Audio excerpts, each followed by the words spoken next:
Chapter 1059. Seeing the woman's sudden outburst, Yang Chung was stunned. He gestured with his hands, and his mouth began to tremble. I am having an affair, but not with her. Oh no, I'm not having an affair. I'm just, ouch. Yang Chung wanted to cry, but no tears came out. How would he explain this? Lin Ruoshi obviously didn't want to listen to him anymore. She was so angry that her pretty face turned cold. After taking a deep breath, she turned around and ran upstairs. Guo shouted, but Lin Ruoshi didn't stop. She ran to the study and slammed the table. Downstairs, Lan pouted and said angrily, "Bad uncle, you bully my mother." Minwan quickly went to comfort Lan, afraid that this little devil would flip the table. Yang Chung also didn't have the ability to quarrel with the little girl. He grabbed his hair, not in the mood to eat.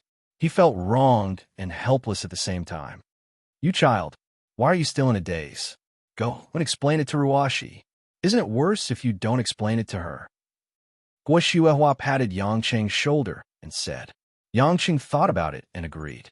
He ran upstairs and knocked on the door of the study. Knock, knock, knock. Lin Ruoshi in the study didn't respond at all.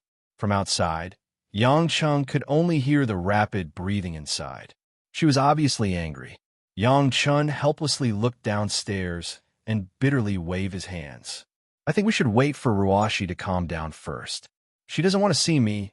Guo and Mother Wang looked at each other and smiled bitterly. At this time, any explanation would be useless. After all, Yang Chung had a lot of bad records. Lin Ruoshi would definitely not believe him. However, the two adults were much more mature. If they thought about it carefully, if Yang Chung really had some other relationship with that girl, why would he rush back for dinner? Therefore, he wasn't too worried. It would be fine as long as Lin Ruoshi calmed down and thought things through. In the end, they finished half of the dinner and cleaned it up. Fortunately, Lan also ate a lot, so it was not too wasteful. Yang Chung sighed as he returned to his bedroom.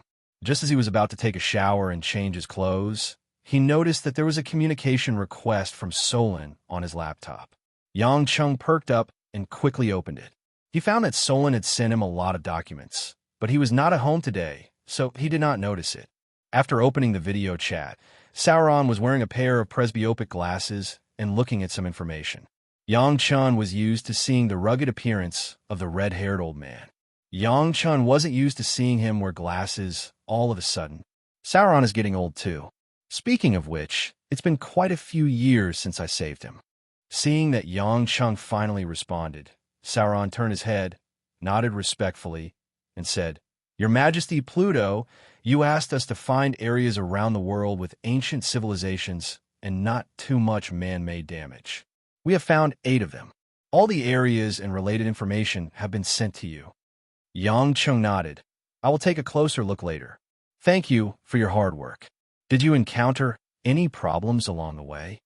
"It can't be considered a problem, but I am very curious, Your Majesty Pluto, why are you looking for such places? Most of these places are desolate and uninhabited. Because they are not suitable for human survival, there are only some traces of ancient civilizations. If it is an ordinary person who goes to those places, it is very likely that they will die." Yang Chung smiled. "What I want is a place that ordinary people can't go to, so I can find what I want. Well, even if I tell you, you won't understand immediately. Let's talk about it later. I will look at the information first." Sauron was not a talkative person, so he quickly said goodbye and hung up. As soon as Yang Chung pulled out the information of the 8 locations, he immediately read it carefully. Sauron sent people to investigate quite thoroughly, so it took a lot of time to read it. After reading all of it, Yang Chung probably also chose the first place to go. Of course, before going, he still had to ask Xiao Qiqing's opinion. So he contacted Xiao Qiqing to listen to her opinion. Xiao Qiqing had now dropped out of school and was idle all day, so she quickly replied to her opinion. The two coincidentally ruled out the Great Swamp in the southern United States, the Amazon Basin, the Panamanian Forest, and other places, and chose the more remote inland of Arnhem Land in northern Australia. Not only was it a no man's land, but it was also a place where indigenous civilization had existed since 50,000 years ago. According to Xiao Qiqing, Only a place that gave birth to human beings would have enough spiritual energy to cultivate the unknown medicinal ingredients for alchemy. It was almost October. Australia was located in the southern hemisphere, and the northern part of the country would gradually enter summer in October. This was especially true for places like Arnhem Land, where water was a problem. It would be very uncomfortable to wait any longer, so they had to leave early if they wanted to go. Xiao Qi-Ching was cooped up at home, and she was obviously eager to go out as well. Moreover, with Yang Cheng around, there was no need to worry about danger, so she was full of interest. Yang Cheng closed his notebook and sighed. Although Lin Ruoxi might still be angry at him, he still had to tell her that he was going on a long trip tonight, especially that he had to bring Xiao Qi-Ching along. Regardless of whether Lin Ruoxi was unwilling or not, he could not accommodate her too much. After all, it involved all the women. After thinking about it for a while, Yang Cheng took off his clothes and walked into the bathroom. It was better to take a shower first before talking to Lin Ruoxi. At the same time, in Lin Ruoxi's study, Mother Wang placed a plate of cut fruits on Lin Ruoxi's desk. She looked at Lin Ruoxi, who was busy correcting documents with a cold expression. She could not help but smile. "Miss, are you still angry?" Lin Ruoxi raised her head and pouted. "Mother Wang, don't speak up for that bad guy. You're always helping him, and you're not taking your family seriously." Mother Wang smiled bitterly. "Of course not. Mother Wang, of course I'm helping you. It's just that young master didn't lie to you this time," Lin Ruoxi snorted. "Mother Wang, how do you know? He has a lot of tricks up his sleeves. Didn't he secretly get involved with those vixens? He even slept with Qianni and Mingyu right under my nose." Mother Wang found it funny to hear her sour words, but she held it in. She cleared her throat and said, "Actually, young master said that the girl clung to you today was not because of young master. I was too embarrassed to say at the time, but that day, it was actually like this." Mother Wang slowly told her about the misunderstanding between Luo Xiaoxiao and Yang Cheng. As she listened, Lin Ruoxi could tell that Mother Wang was telling the truth. She immediately felt a little regretful. "Mother Wang, why didn't you say it when we were eating just now?" "This," Mother Wang said sheepishly. "After all, it's about my face and butt. Besides, Lan Lan was there too. I was too embarrassed to say it. Why is that girl so thick-skinned?" Lin Ruoxi frowned in dissatisfaction, but there was more regret in her eyes. It seemed that she had wronged Yang Cheng. Actually, when she calmed down and thought about it, if Yang Cheng really had something to do with that girl, he wouldn't have rushed back for dinner. The more she thought about it, the redder Lin Ruoxi felt. However, her self-esteem from a young age made her unable to put down her pride and beg Yang Cheng for forgiveness. Mother Wang could tell what Lin Ruoxi was thinking. She smiled and said, "Miss, don't be stubborn. If you want to apologize, go ahead. What's wrong with a husband and wife?" I don't want to apologize. He bullied me so many times. What's wrong with me misunderstanding him once?" Lin Ruoxi said stubbornly. Mother Wang sighed. "To be honest, miss, there's nothing more precious between a couple than a man who tolerates you unconditionally, especially a man like young master. It's not that he doesn't deserve you. He doesn't fight with you because he dotes on you, but you have to control your temper sometimes." Lin Ruoxi's face burned as she listened. Her heart was in a mess. She put down her pen, stood up, and walked out the door. "Mother Wang, go watch TV. I'll go coax Lan Lan to sleep." With that said, Lin Ruoxi jogged toward the bedroom, looking like she was escaping. Mother Wang reached out to stop her, but she couldn't. She looked at the fruit platter that Bai brought over and could only shake her head with a smile. When Lin Ruoxi ran to her bedroom, she found Lan Lan sleeping obediently on the bed. This child's peaceful sleep was really pitiful. For some reason, Minwan said that Lan Lan didn't sleep for a few days in the past. But ever since she slept with Lan Lan, Lanlan's sleep was like other children, and she could sleep soundly for a long time. Minwan laughed and asked if Lan Lan was afraid of her mother, so she slept obediently. But Lin Ruoxi had a strange feeling that it was because Lan Lan was by her side that she was able to settle down comfortably, which was why she was so obedient and sleeping. Of course, Lan Lan couldn't explain it. In a child's world, She could sleep whenever she wanted and eat whenever she wanted. Lin Ruashi walked to the bedside and bent down to kiss her daughter's forehead. Lan Lan clicked her tongue, and she seemed to be having a sweet dream. She looked very cute. Silly child, you're dreaming of good food, right? If this goes on, Mom is afraid that you'll really become a little fat girl in the future, Lin Ruashi thought to herself. Lin Ruashi walked out of the room quietly. She was still thinking about how to reconcile with Yang Cheng. The more she thought about it, the more she felt that she had gone overboard. She didn't listen to his explanation and wrongly accused him, although it was really hard to believe under those circumstances.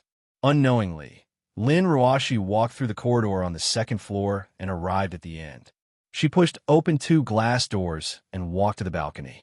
Chapter 1060. The scenery near the courtyard in the western suburbs was beautiful. The air was fresh, and the stars could be seen scattered in the sky. Under the curtain of the night, in the quiet courtyard in front of the house, the autumn was thick and the shadows of the trees were swaying. Lin Ruashi leaned against the railing. She was only wearing a thin white sweater. In the past, she would have felt cold in the night breeze.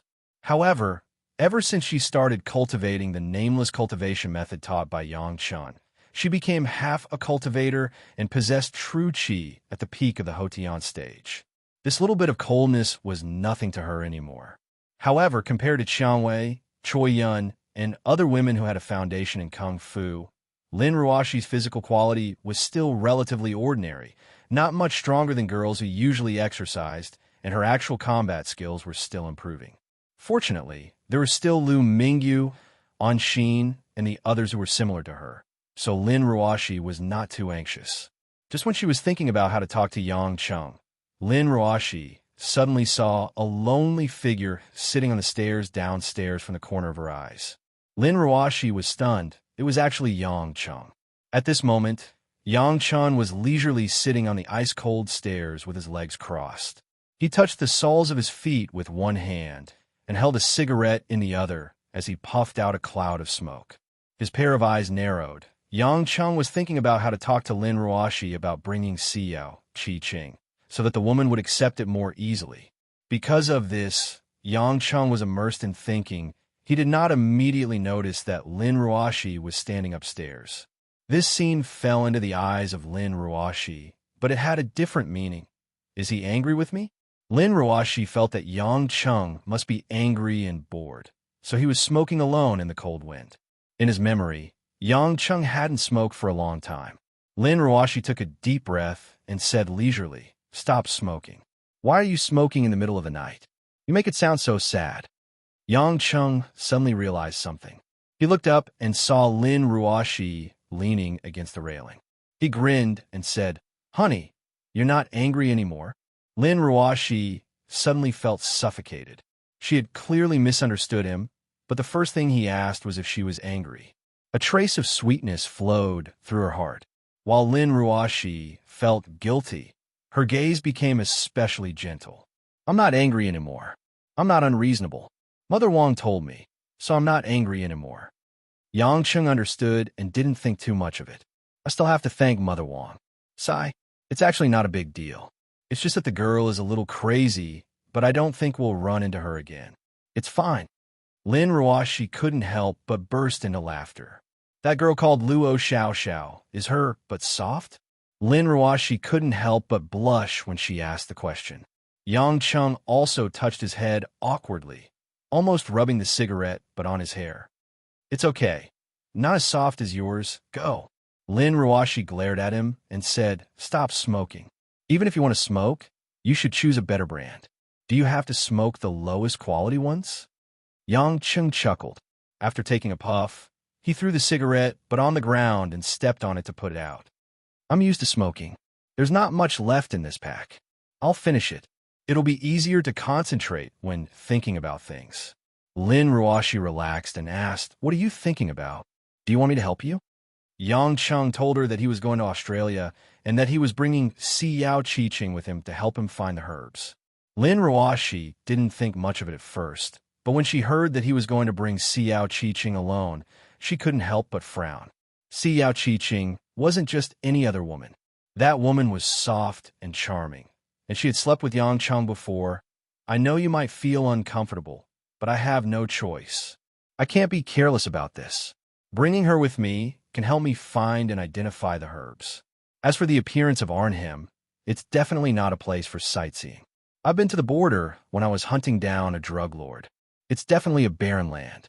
Although it won't be dangerous for me, it won't be a short trip. If I bring more people with me, it'll be troublesome and unrewarding. Ruashi, just take it that I'm bringing Xiao Qiqing to suffer a little. Let me go. Lin Ruashi stared at Yang Cheng for a while and pondered. The best way was to go with him, but she didn't know how long Yang Cheng would be gone. She couldn't bear to part with Lan Lan, and she had to take care of the company too. She really couldn't leave. Moreover, Lamlin's grandfather might come back at the beginning of October. How could she leave at this time? In that case, other than herself, she had to find someone she could trust to look after Xiao Qiqing. She couldn't let Xiao Qiqing and her husband be alone. After thinking for a while, Lin Ruashi said, "You can bring her along, but you have to bring another person. Otherwise, I won't be at ease." Yang Cheng was stunned. Bring another person? If it's just one person, that's fine. It's not too troublesome. But who should I bring? Mingyu. Yang Cheng was stunned. Bring Mingyu? Honey, why are you asking me to bring another woman? Lin Ruashi said. Of course you have to bring another woman. At least, Mingyu won't want Xiao Qiqing to interfere. Yang Cheng finally understood that Lin Ruashi didn't have time to look after him, so she let another woman take care of him. Indeed, from Mingyu's point of view, she wouldn't want Xiao Qiqing to interfere. Lin Ruashi continued to analyze. Actually, in terms of physical fitness, Sister Kai Ning and Xiang Wei in Beijing are naturally the best. But they are too indulgent with you and won't care about you. As for Yonyan and Qianni, as my sisters who grew up with me, they actually did that kind of thing behind my back. I won't give them more chances. Forget about that little vixen Anshin. It's even more impossible for Tang Wan, too. No matter how I think about it, only Mingyu is suitable. She knows the rules, listens to me, and has a hidden agenda. She's definitely not someone who can be bullied. Yang Chun was drenched in cold sweat. I didn't expect Lin Ruashi to still have such thoughts in her head. It's indeed a choice to minimize the risk. Although Lu Mingyu had made an overstepping choice in terms of feelings, she still had great respect for Lin Ruashi in her heart. She even admired her a little. Therefore, if Lu Mingyu were to be in charge of him, it would definitely be the best choice. Yes, the more I think about it, the more I think it makes sense. Lin Ruashi clapped her hands. It's decided then. I'll give Mingyu a long vacation. Her position will be taken by the deputy minister. As for her, she will replace me and accompany you to Australia. That way, Xiao Qiqing won't be happy for nothing. Yang Cheng nodded with a stiff smile. Wifey is wise. Lin Ruashi looked at him with a smug look. Don't act like you're wronged. At least I'll let you have two beauties to accompany you. Yang Cheng thought about it and agreed. He wasn't going on a vacation. He was doing heavy work. So be it if he was in charge. Under the night sky, Yang Cheng stretched his back, calmed himself down, and prepared to go upstairs to sleep. At the latest, the day after tomorrow, he would take the two women to the other half of the Earth, in the North Pole, under the ice cap, in a huge laboratory. Wen Tao, who was wearing a white coat, was supporting himself on a transparent button that looked like light and shadow.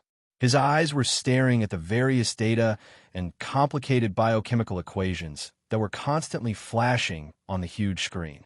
If the world scientific community were to see the constantly changing characters, they would be completely dumbfounded.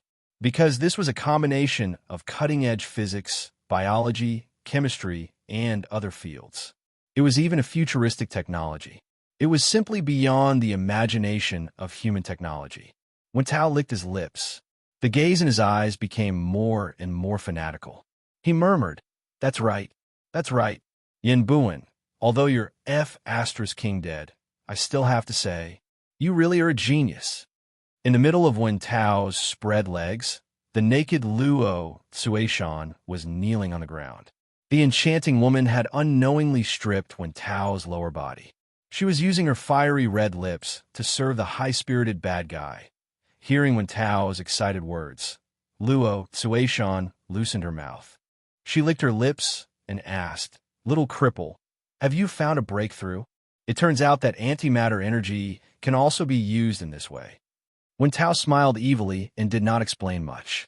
At this time, the door of the laboratory opened. Ning Guodong, who was wearing a black trench coat, walked in from the outside with a cold expression. Seeing Luo Suishan lying between Wen Tao's legs, Ning Guodong frowned, but didn't say anything. Instead, he said, "Yang Cheng is leaving Zhonghai." Chapter 1061. When Luo Suishan saw Ning Guodong, she picked up the clothes on the side and put them on. Wen Tao stared at the screen intently and responded faintly, "Is that so? Where are we going?" Ning Guodong replied, "The first flight is to Singapore, but the final destination is Brisbane, Australia. However, according to the intelligence network, Yang Cheng has already sent people to prepare a local civil plane. They should be flying to other parts of Australia." "He needs a plane?" When Tao glanced over, Ning Guodong said, "He is going to bring 2 women.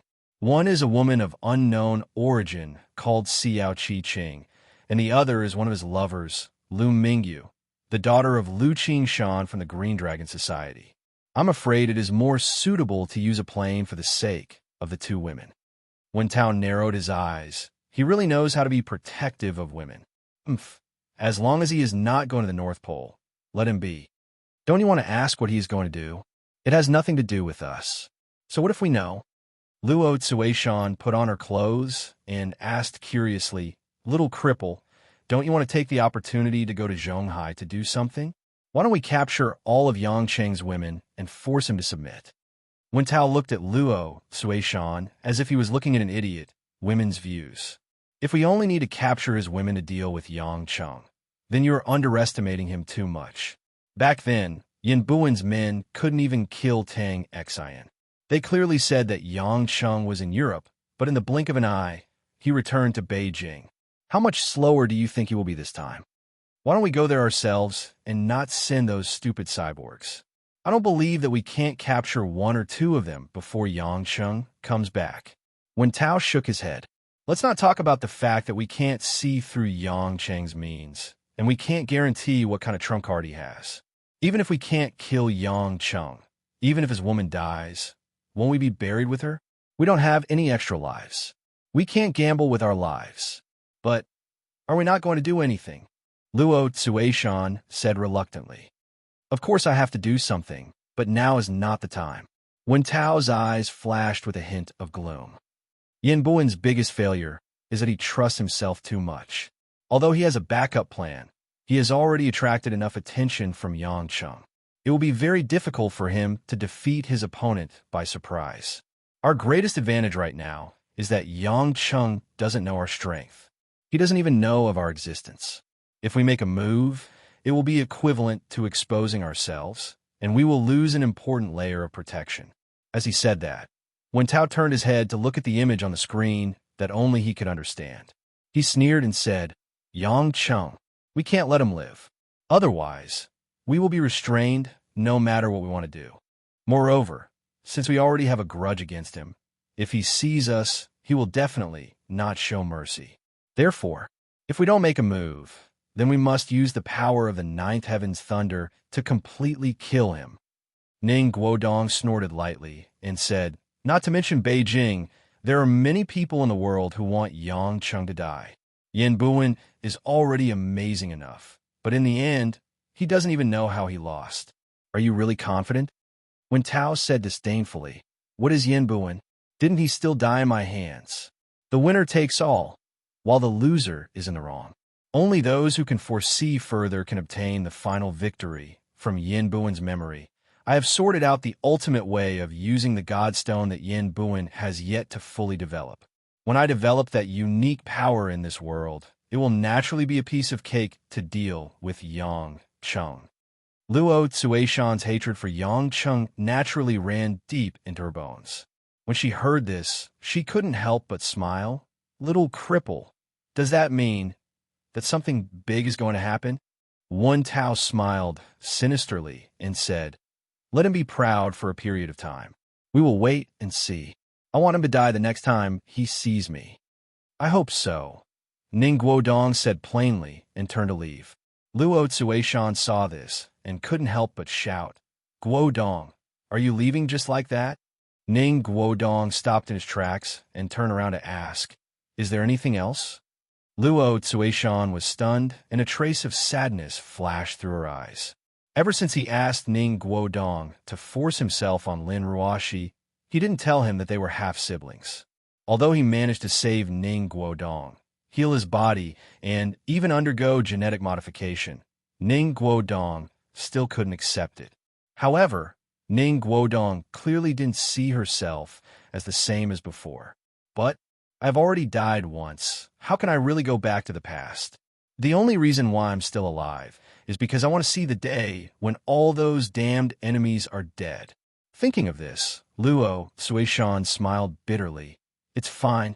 You can go back to your work." Ning Guodong nodded and left. Wen Tao looked at Luo Tsuishan meaningfully from behind and said indifferently, "For him and Yang Lai, learning how to control the antimatter energy given by the Godstone is the most important thing. I advise you not to think too much. Luo Tsuishan is already dead. The current you is just you." Luo Tsuishan turned around and smiled charmingly at Wen Tao. "I thought you would say that I'm a bitch." Humph. Wen Tao laughed sinisterly. "That's also my favorite dog." At this point, Wen Tao suddenly grabbed Luo Tsuishan's neck with one hand and fiercely pressed it against the control panel. Then his entire body pressed against it. For a moment, the entire laboratory under the ice was filled with erotic sounds. Australia, the hinterland of Arnhem Land in the northern half of the island. Although it was not yet October, the climate here was very different from other coastal cities in Australia. Arnhem Land covered an area of nearly 80,000 square kilometers.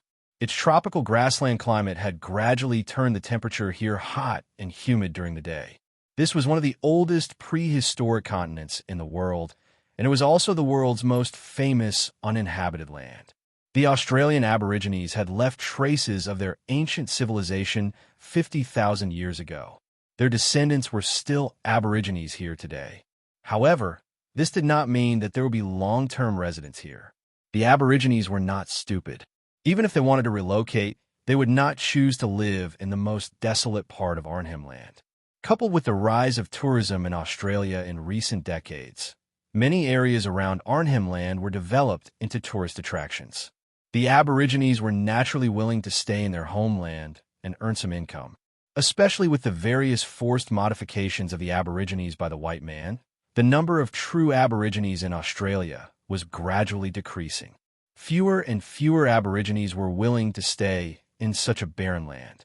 In fact, the deepest part of Arnhem Land had long been shrouded by all kinds of ferocious creatures and the harsh natural climate. Even the most ancient Aborigines could not guarantee their safety. Therefore, in the heart of Arnhem Land, there was no one. However, in the sky above this almost forgotten land, in the middle of the morning, a civilian plane was silently flying over. The sun was shining brightly in the clear sky. "We have entered the central zone. Highland grassland, 270 m above sea level. The temperature is 93 degrees Fahrenheit. The plane is decelerating." After the pilot reported the situation below, he waited for Yang Cheng's instructions.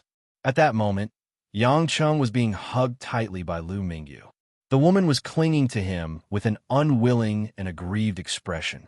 Xiao Qi-Ching, on the other hand, was looking forward to something excitedly. The three of them were wearing camouflage gear with long sleeves and long pants. It was made of the most durable material for traveling in the wild. They were also carrying parachutes on their backs. "Mingyu, baby, didn't I say I'll jump with you in my arms? What are you afraid of?" Yang Cheng smiled bitterly. He had promised to bring them here to parachute and land. Since the two women had never done such extreme sports before, they were just playing along. At first, Lu Mingyu thought it was interesting and agreed readily. However, when it was time to jump, she was so afraid that she did not dare to move her feet to the cabin door. Can't we land the plane?" Although Lu Mingyu felt that it was embarrassing to be so afraid in front of Xiao Qi-Ching, she could not overcome the fear in her heart. Parachuting may seem exciting, but when it came to jumping, not everyone could stand it. Yang Cheng felt helpless. There are many situations down here, and the grassland is not suitable for landing. If we hit a rock or a tree, we won't be able to dodge in time. Parachuting is relatively safer. Besides, I'm all prepared. If you suddenly say we're not going to jump, it would be a waste of time. Ugh, I shouldn't have come. No wonder General Lin didn't want to come himself. This is simply harming me. Haha, I already told you.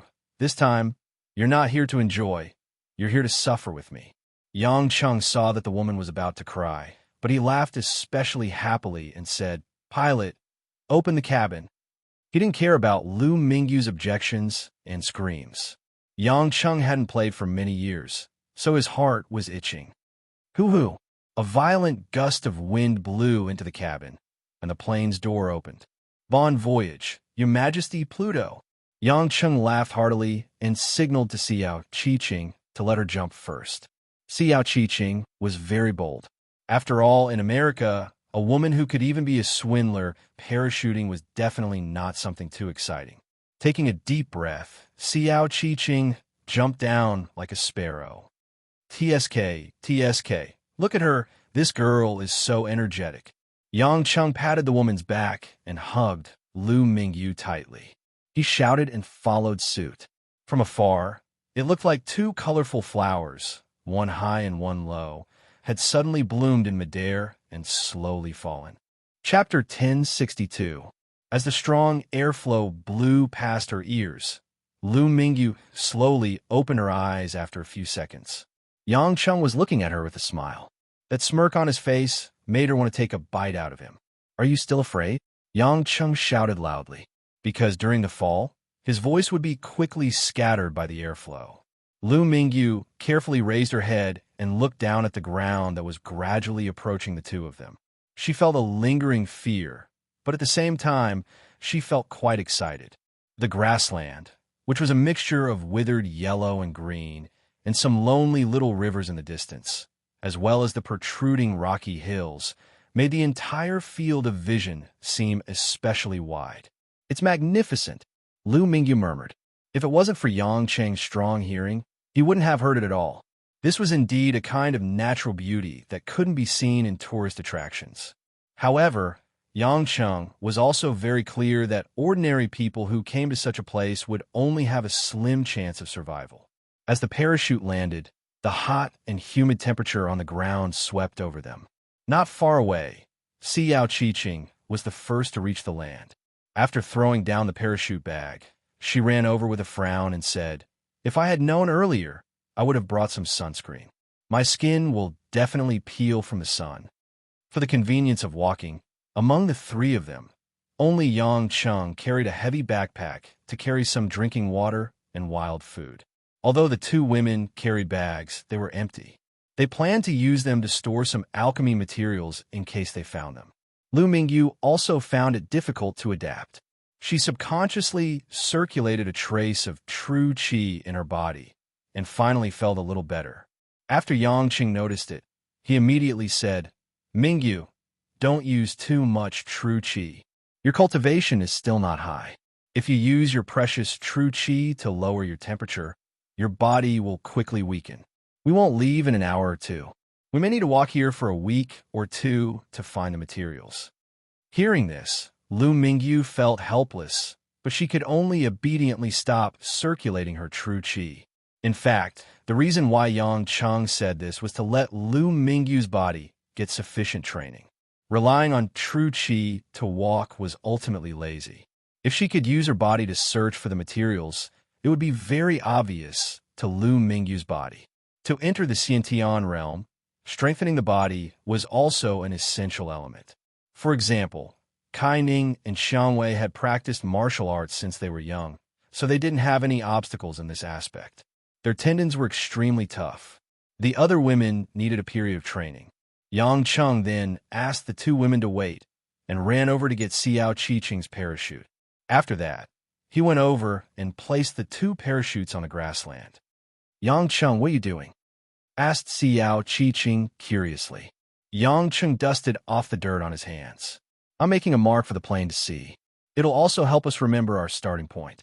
After all, We didn't bring any communication devices this time. It'll be troublesome if we have to tell the plane the exact coordinates, so it's more convenient to fix a point. Since they had come in a hurry, Yang Chung didn't think it was necessary, so he didn't prepare any special communication devices. As for normal phones, not to mention the problem of battery, they might not even have a signal. Yang Chung wasn't sure if they could find the materials or how much they could find. If they found a lot, it would be better to send a plane to transport them. "Where are we going?" asked Lu Mingyu, wiping the sweat on her forehead. Yang Chung looked at the sun, then at the time. After confirming the direction, he said, "We're deep in Arnhem, so let's go north." More than 80% of Australia's people live along the coast. If we can't find any materials along the way, we'll just treat it as an inland tour. "How is this a tour? We've only been standing here for a while, and we're already sweating." "It's so sticky and stuffy," complained Lu Mingyu. Although she wasn't the daughter of a rich family, she did grow up in the city. It was hard for Lu Mingyu to accept such a desolate place. Yang Chung pinched the woman's cheek with a smile. He then looked at Xiao Qi-ching, whose face was also slightly red from the sun. "Let's go. Let me know if you find anything. I don't know which materials can be used to refine pills." When Xiao Qi-ching saw how intimate Yang Chung was with Lu Mingyu, a hint of envy flashed across her eyes. She pursed her lips into a smile and nodded. It was easy for Xiao Qi-ching to figure out the reason why he suddenly asked Lu Mingyu to tag along. However, she wasn't in any position to say anything, so she could only accept it. Fortunately, although Lu Mingyu found out from Lin Ruoxi why she was asked to tag along, she didn't do anything to contradict her. Of course, the two women weren't familiar with each other, and they both had their own agendas. It was inevitable that they were a little off when they chatted. Yang Chung saw it, but he didn't take it to heart. As long as it wasn't too intense, there was no need for him to get involved in women's affairs. However, he still had to keep his distance from Xiao Qi-ching, so that Lu Mingyu wouldn't feel embarrassed, and it would be hard to explain to Lin Ruoxi when they got back. Arnhem absorbed a lot of heat in the afternoon, turning it into a huge steamer. There were more rivers and shallow lakes everywhere, as well as some tropical trees, making the place even more humid. Xiao Qi-ching kept wiping her sweat. She was a little uncomfortable, but she still stopped every time she came across a plant that looked similar. Yang Chung was impressed by this. This woman looked delicate, but she was very determined. Lu Mingyu felt better after cultivating. Along the way, she saw that Xiao Qi-ching was behaving herself and tried her best to find her. Her impression of her changed slightly. When it was almost evening, the three of them arrived at the foot of a small rock. Yang Chung asked the two women to take a seat and rest. He took out 2 bottles of water from his backpack and gave them to Lu Mingyu and Xiao Qi-ching. Lu Mingyu drank 2 mouthfuls of water to relieve her dry throat. Seeing that Yang Chung wasn't drinking, she handed her bottle over. "Yang Chung, why aren't you drinking? Here you go." Yang Chung pushed it back and smiled. "I'm not trying to save water for you. With my cultivation, I can control the water in my body freely. I don't need to drink too much. Your bodies are still at the level of a normal human. If you can't drink a gallon of water a day, you'll suffer from heat stroke." Xiao Qi-ching panted and smiled. "You make it sound like you're not human. Hey, why are you cursing?" Yang Chung raised an eyebrow. The two women burst into laughter, and the atmosphere became more harmonious. After resting for a while, Yang Chung got up and said, "Let's go a little further. The rivers are a little dense here. Let's find a dry place to spend the night." Lu Mingyu asked curiously, "Why do we need to find a dry place? Isn't the river good? It's more convenient to get water." "Don't think too highly of the rivers here," Yang Chung said. "In Arnhem, the real rulers are over 100,000 estuarine crocodiles. These crocodiles are carnivorous. The larger ones can eat more than one meal. They can swallow you whole with just one mouth." Hearing that, the two women trembled and got up immediately. Yang Chung smiled. "Although you don't have to worry about your safety with me around, I don't want to be on guard against crocodiles all the time. Besides, places with abundant water have many mosquitoes, snakes, and scorpions. There are 21 of the 25 most venomous snakes in the world in Australia. I've been observing the land along the way. Don't be careless. Xiao Qiqing gulped and asked, Yang Cheng, why do you seem to know everything? Lu Mingyu also nodded in confusion.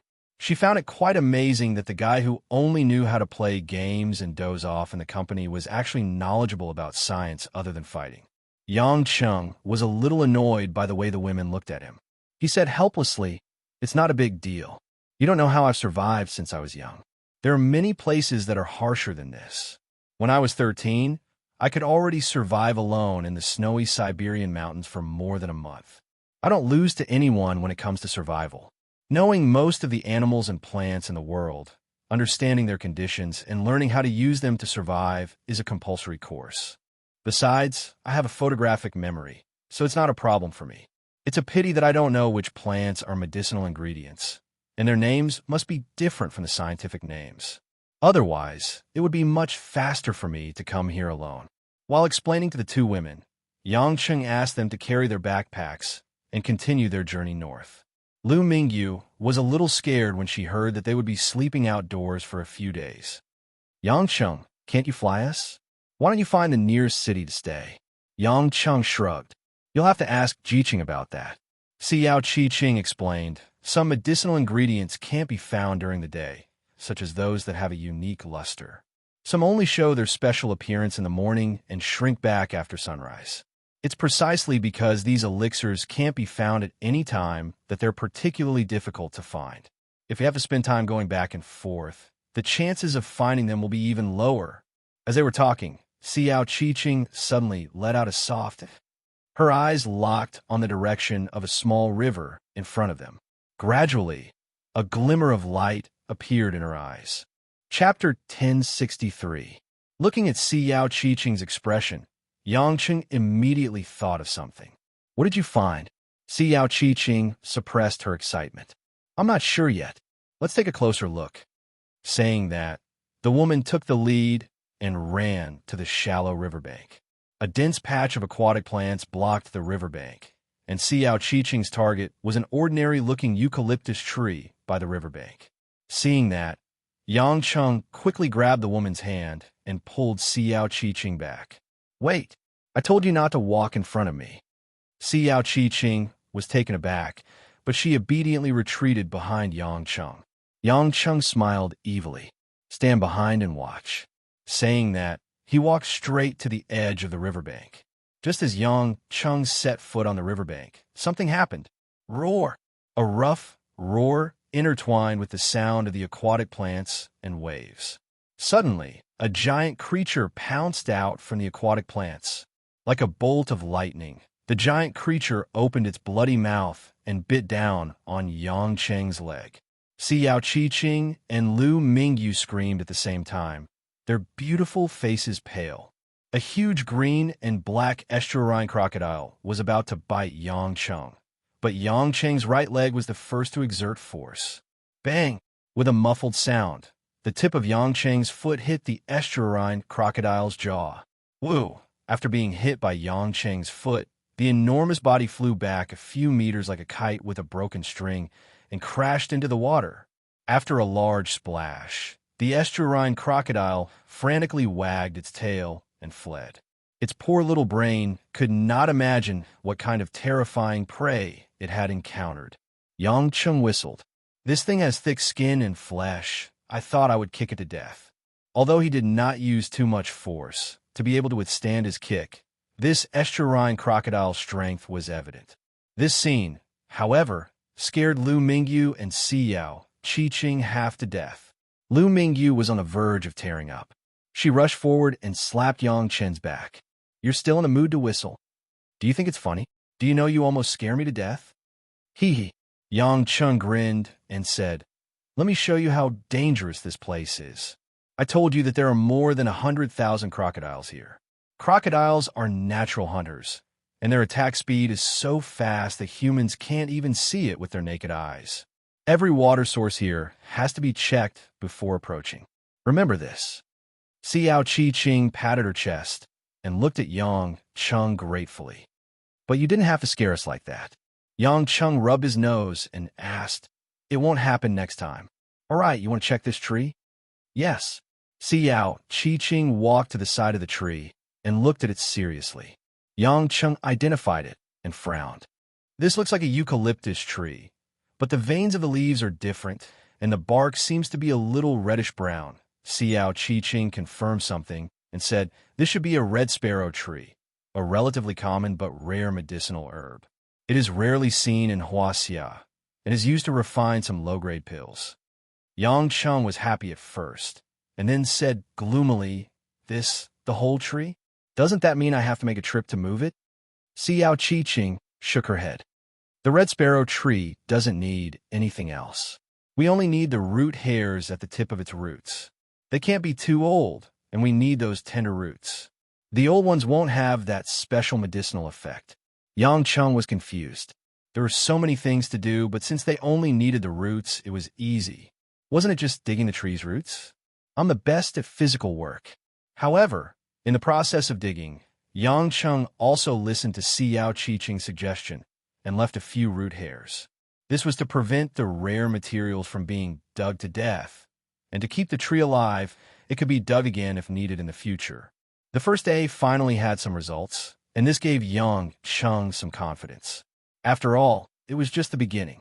They walked for a while at night, and after realizing that they didn't have any results, the three of them found a dry cave, laid some tree bark as a mattress, and made do with it for the night. The next morning, near the cave where they spent the night, Xiao Qi-Ching's sharp eyes discovered a medicinal ingredient called dragon knot seed, which absorbed dew in the morning. This made her extremely happy. Yang Cheng was a little puzzled. He had seen this plant before, but he didn't know that this weed was actually a medicinal ingredient in the eyes of cultivators. However, what he was sure of was that the primitive land outside of Huaxia did have a lot of medicinal ingredients that hadn't been used up. The three of them ate and slept in the open for 4 consecutive days, and the medicinal ingredients in their bags were almost 80% full. In the 3 bags, there were at least 20 kinds of medicinal ingredients. According to Xiao Qi-Ching, if all the medicinal pills that could be refined were refined successfully, there would be about 10 kinds of medicinal pills, and as many as 100 pills. Of course, the premise was that Yang Cheng could comprehend the Samadhi true fire and successfully refine the pills. What troubled Yang Cheng was that he was still 1 step away from breaking through the Samadhi true fire. He had vaguely touched the threshold and was just 1 step away.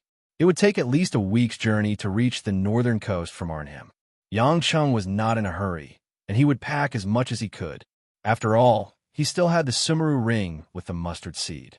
He was just worried that the medicinal ingredients might go bad, so he didn't dare to put them in recklessly. In these 4 days, the 2 women's skin had obviously become tanned, but their physical strength had also improved a lot under Yang Cheng's guidance. Lu Mingyu, in particular, had been practicing the skill and had the vital energy to nourish her meridians. With proper guidance, her physical fitness improved rapidly, and her physical strength had obviously more than doubled compared to when they first arrived. On the 5th night, the 2 women were already very familiar with spending the night in the wild. They found a place under a cliff and followed the method Yang Cheng taught them. They peeled off some tree bark and took some dry grass to make a bed, and then they planned to sleep. Yang Cheng didn't need those. Looking at the 3 bags that were almost full of medicinal ingredients, he pondered and said, "We don't lack water, but we're out of food.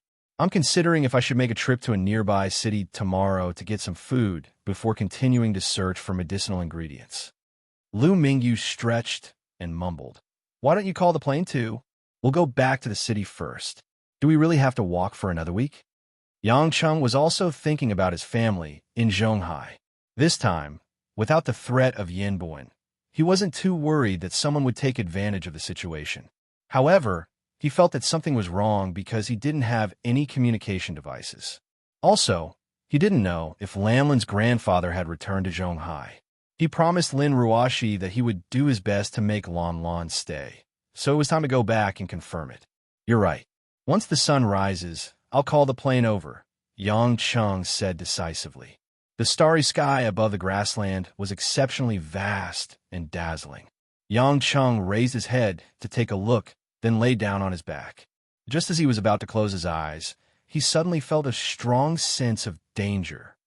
"Who's there?" Yang Chung suddenly got up.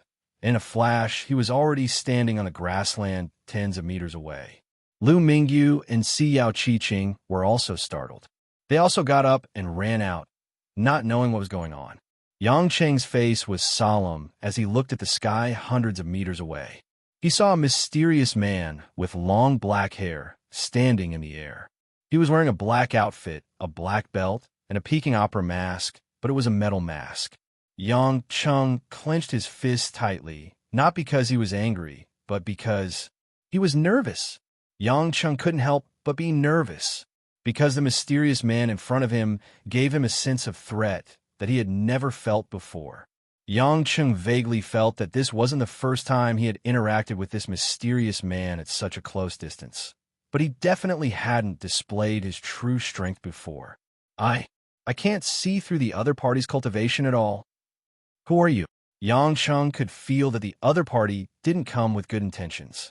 The mysterious man's voice was obviously deliberately modified, and it sounded rather hoarse and deep. "Who I am isn't important. What's important is that you know very well that you're not my opponent." Yang Chung narrowed his eyes and did not answer. Lu Mingyu and Si Yao Qiqing were confused, but they looked at Yang Chung worriedly. How could they not know that this person was here to cause trouble for Yang Chung? "I've been looking for you for a few days, and I finally found you." The masked man chuckled darkly. "I don't have much time, so I'll give you two options. The first option is to hand over the Endless Resolve Restoration Scripture. The second option is for me to control you and personally take the scripture from you." Chapter 1064.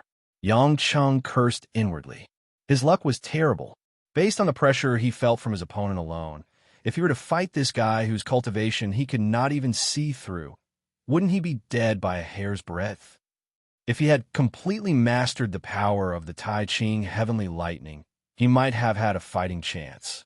However, the current him had not fully absorbed the cultivation of the first stage of the 9 heavenly lightning tribulation. How was he supposed to fight? With a heavy gaze, he looked at Lu Mingyu and Si Yao Qiqing behind him and said, "Run as far away as you can. Don't get caught up in this. I don't have the spare energy to take care of you." Lu Mingyu wanted to say something, but Si Yao Qiqing knew the gravity of the situation. She quickly grabbed Lu Mingyu and ran toward the grassland behind them. After the women had run some distance away, Yang Chung felt a little on sheen. Although he knew he was no match for the masked man, Yang Chung did not have the habit of admitting defeat. Moreover, the masked man had broken the rules of the Treaty of Gods by coming to Australia from Huaxia. If he made a big fuss, he might be able to attract the other overgods. However, the masked man seemed to have seen through Yang Cheng's thoughts. He sneered and said, "You want to use the law of space to attract the other overgods?" Yang Cheng's pupils shrank. How could the masked man be so calm? "You won't have the chance." As soon as he finished speaking, a tsunami of icy ethereal force burst out from the masked man's body. Like a giant hemispherical sky, it instantly covered hundreds of square meters of the surrounding area. As soon as Yang Chung sensed the unique nature of this ethereal force, he blurted out, "Northern Dark Ice Soul? Oh, you can recognize it." The masked man smiled eerily. "In the profound ice domain formed by the Northern Dark Ice Soul, your meager law of space will not have any effect. No overgod will come to help you." Yang Chung gritted his teeth. "You're from the Yin family? You're Yin Feiyun's father."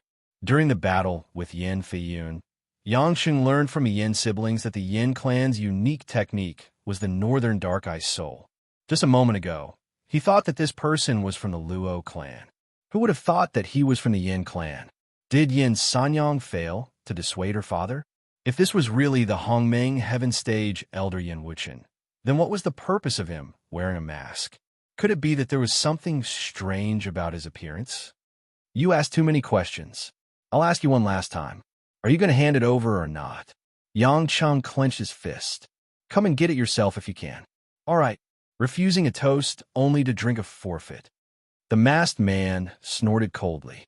He raised his arm slightly and brought it down. Illusory ice star shower. Countless ice spikes appeared all around the mystic ice realm. They were like ice arrows that flashed from a bright blue semi-sphere of light, shooting towards Yang Cheng's direction. Lu Mingyu and Si Yao Qi Qing, who had already run far away, held their breaths when they saw this scene. The torrential blue light beams were like the Grim Reaper's barrage of bullets, completely covering Yang Cheng's tiny figure. In the icy rain, Yang Cheng's dimension law could be used unscrupulously against cultivator Huaxia. Knowing that using heaven and earth energy alone would not do him any good, Yang Cheng decided to use both methods at the same time. Unseal Dimension Barrier. Yang Cheng's psychic energy suddenly exploded. The parallel space around his body suddenly twisted, blocking the ice arrows from all directions. The ice arrows contained an abundance of true inner force. After eating away at the parallel space, they gradually began to envelop Yang Cheng's body in a layer of ice. Yang Cheng secretly complained. Only after coming into contact with this guy's true inner force did he realize how ferocious it was. It was clearly the same Northern Dark Eye Soul technique, but it was on a completely different level compared to Yin Feiyun and the others. It seemed that the opponent was at least a tribulation stage cultivator at the weak water stage. Otherwise, the same technique would not be able to produce such a huge qualitative change. I advise you not to rely on that little bit of dimension law. You've only learned it halfway. Even the previous Hades would not be able to use dimension law to fight with me. The masked man seemed to be advising him kindly, but his words were filled with contempt. Yang Cheng roared, and the Nanming Li fire burst out of his body. The surrounding ice was corroded by the Li fire and gradually melted away.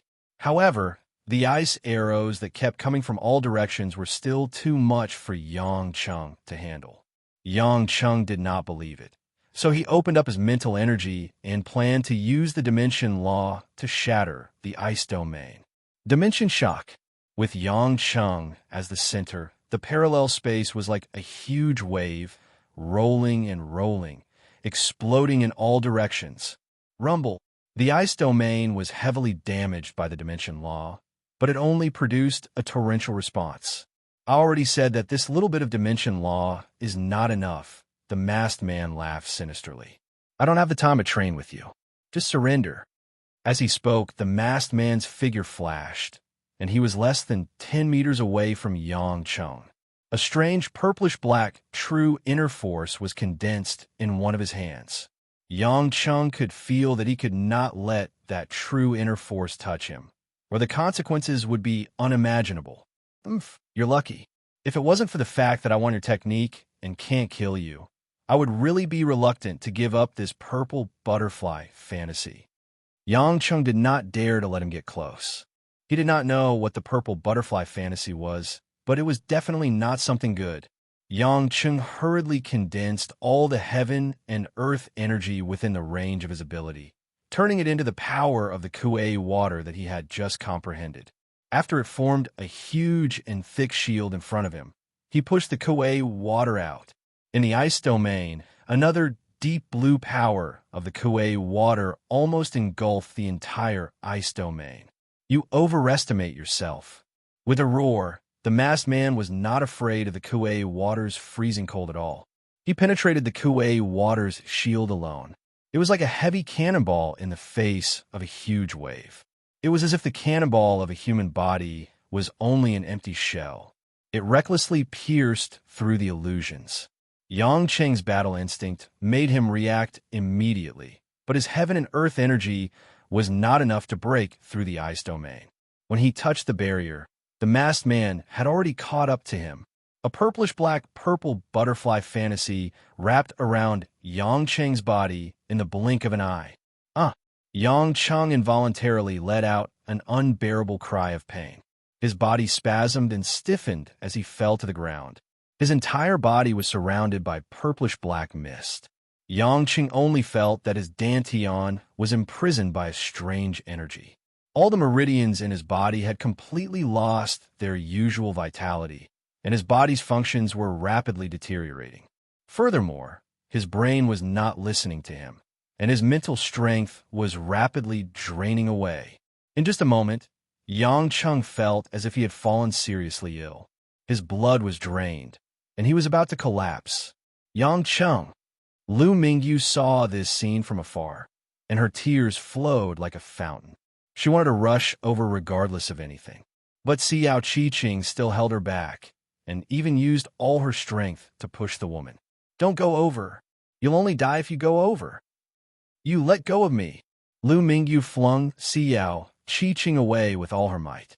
Xiao Qiqing had not practiced any martial arts, so she fell to the ground immediately. Seeing Lu Mingyu running towards Yang Chun, Xue Jiqing couldn't care less about the wound on her hand. She gritted her teeth and ran after her with tears in her eyes.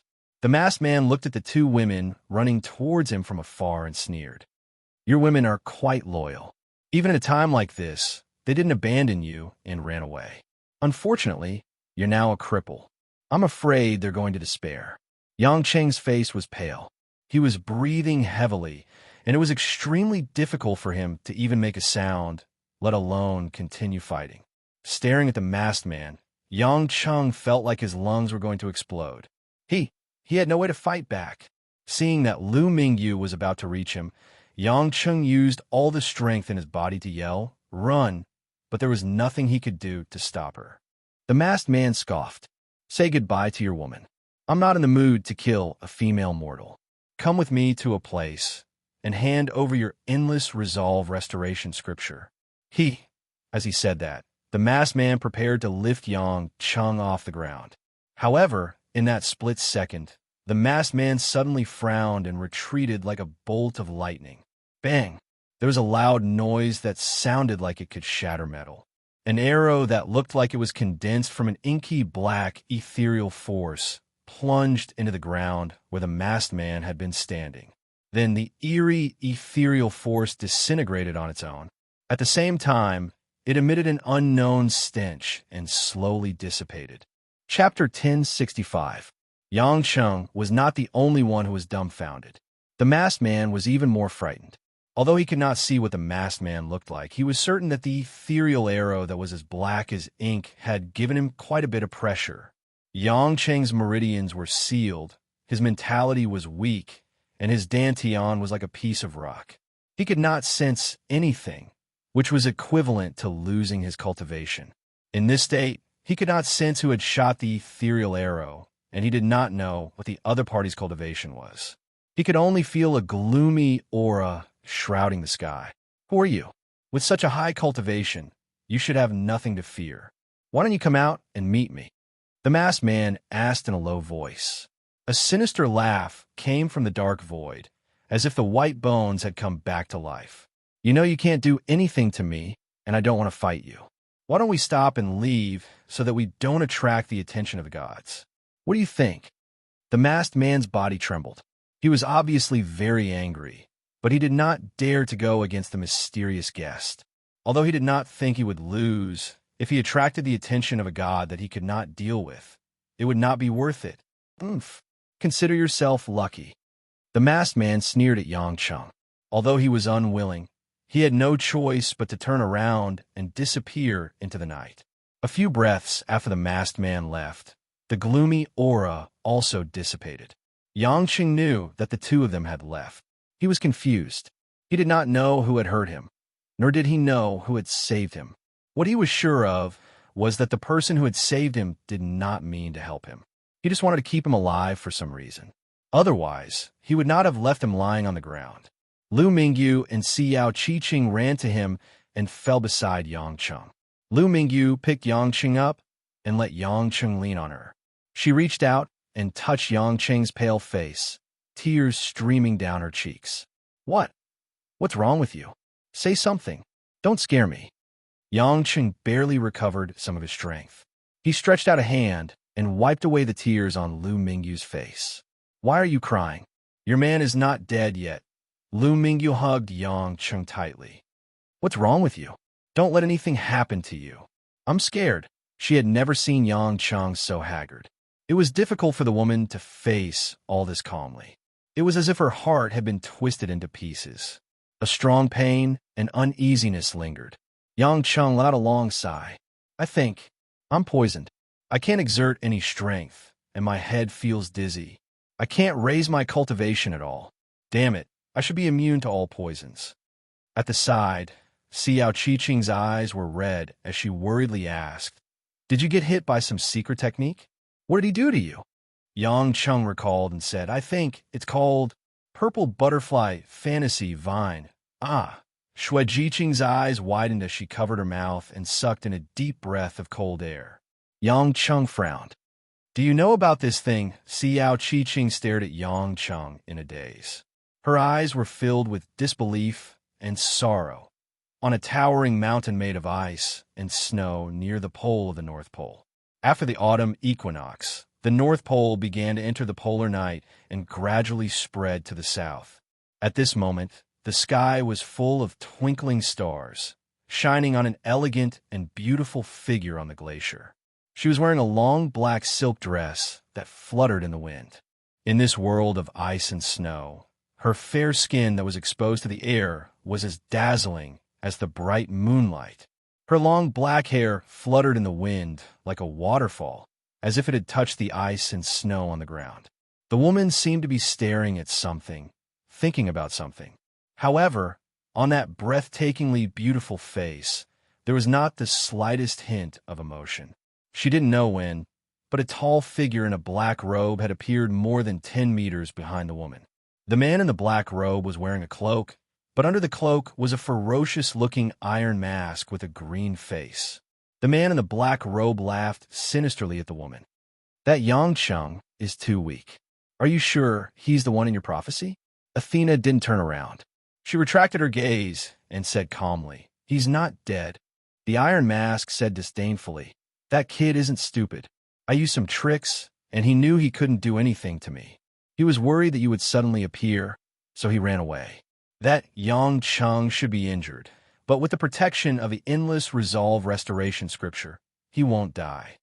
Not dying is enough. Athena seemed to be mumbling to herself. My great prophecy spell won't be wrong.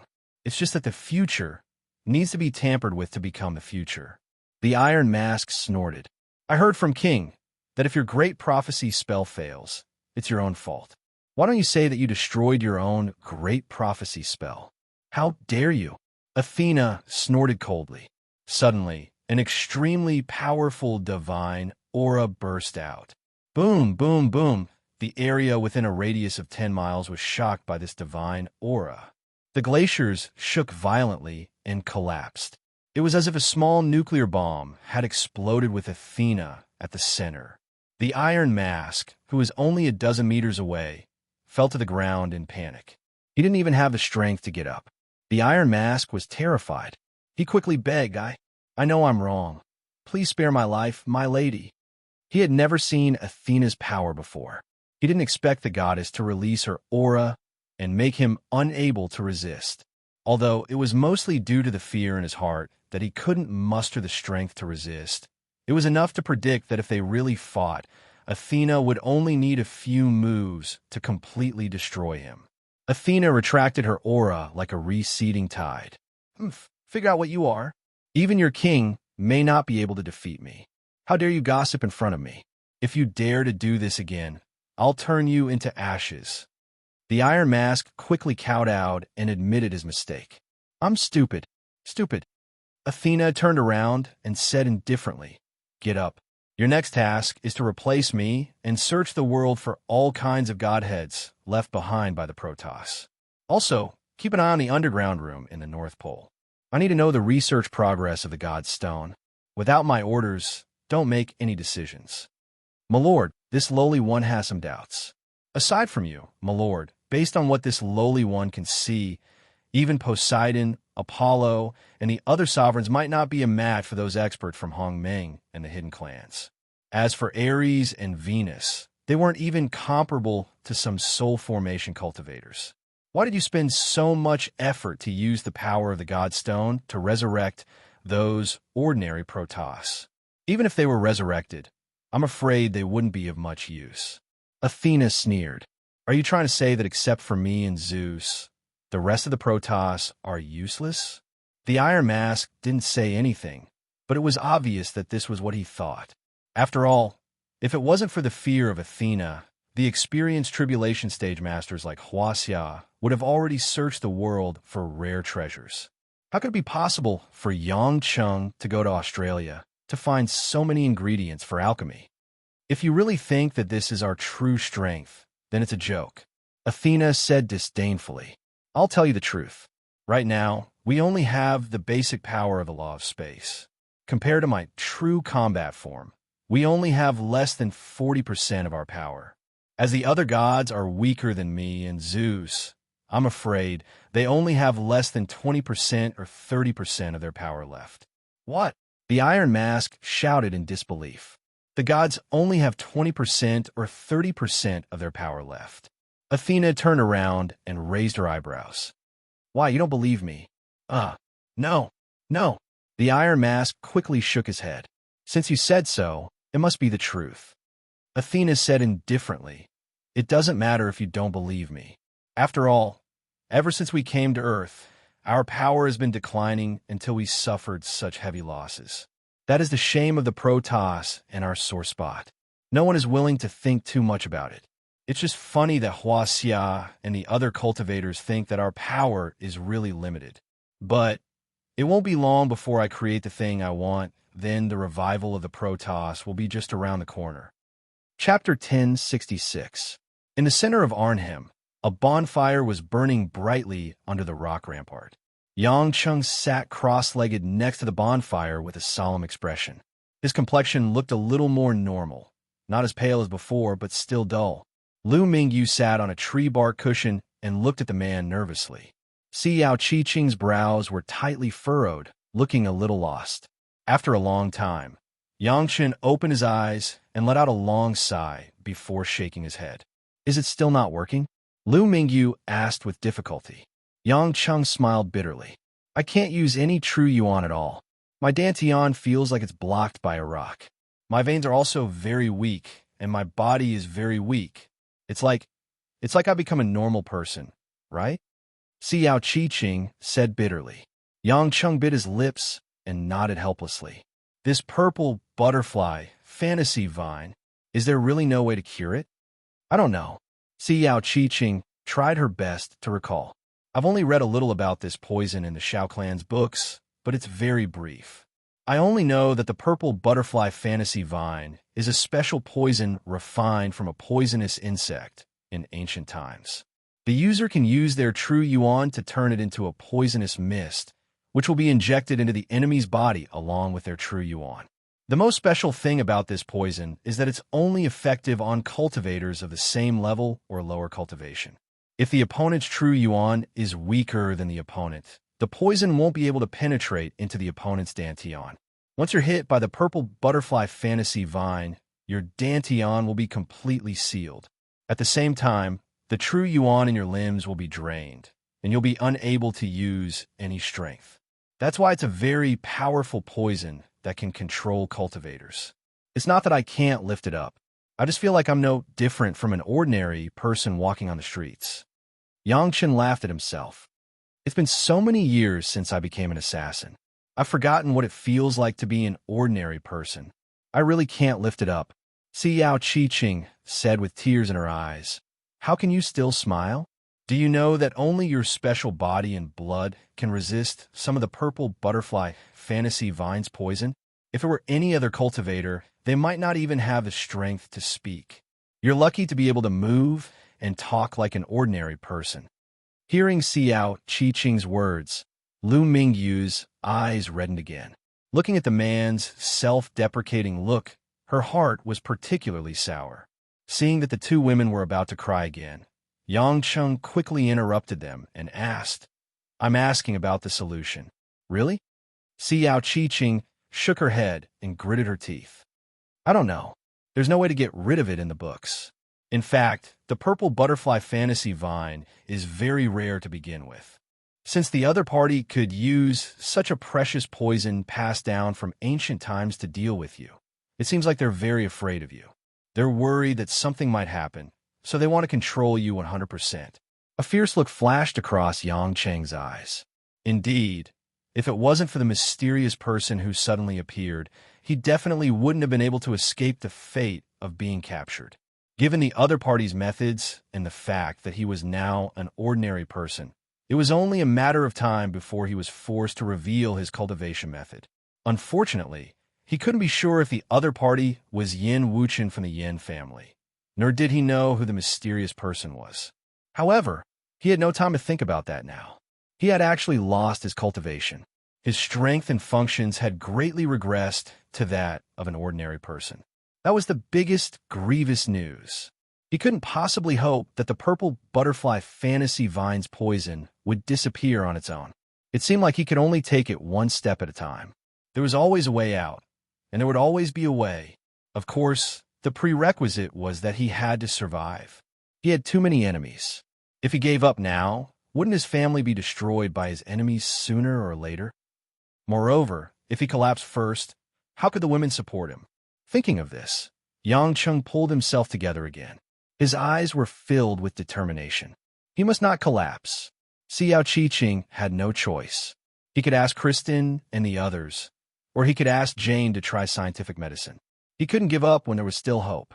Growing up in an inhumane environment and experiencing countless life and death situations, Yang Chen's greatest weapon was his indomitable will to fight with everything he had, to survive and overcome everything. Lu Mingyu and Xiao Qiqing felt that Yang Chung had suddenly condensed a strong aura. They couldn't help but hold back their tears as they looked at him in a daze. The gloomy atmosphere from before had been swept away completely at this moment. Yang Chung reached out and threw some dry firewood into the bonfire. He patted the dust and said calmly, "Since we can't solve this problem for now, the first thing we have to do is to get out of here alive. If I still had my cultivation, Arnhem would be nothing, but now that I don't have any special abilities, it's different. We can't stay here for long. We have no food or communication tools, and this is a no man's land. It's not realistic to wait for people to find us. We have to get to the northern coast as soon as possible, find a place with people, and find a way to get back. Although the journey will be difficult, fortunately, I still have the strength of an ordinary person. With my experience, it shouldn't be a problem to get you out of here. Of course, I have to apologize. It was supposed to be a relatively safe journey, but you'll have to suffer a little this time." Yang Chung Xiao Qiqing was stunned. She thought that Yang Chung, who had lost his cultivation, would be depressed for a while, even if he didn't give up. She didn't expect this man to calm down so quickly and start to face the difficult situation.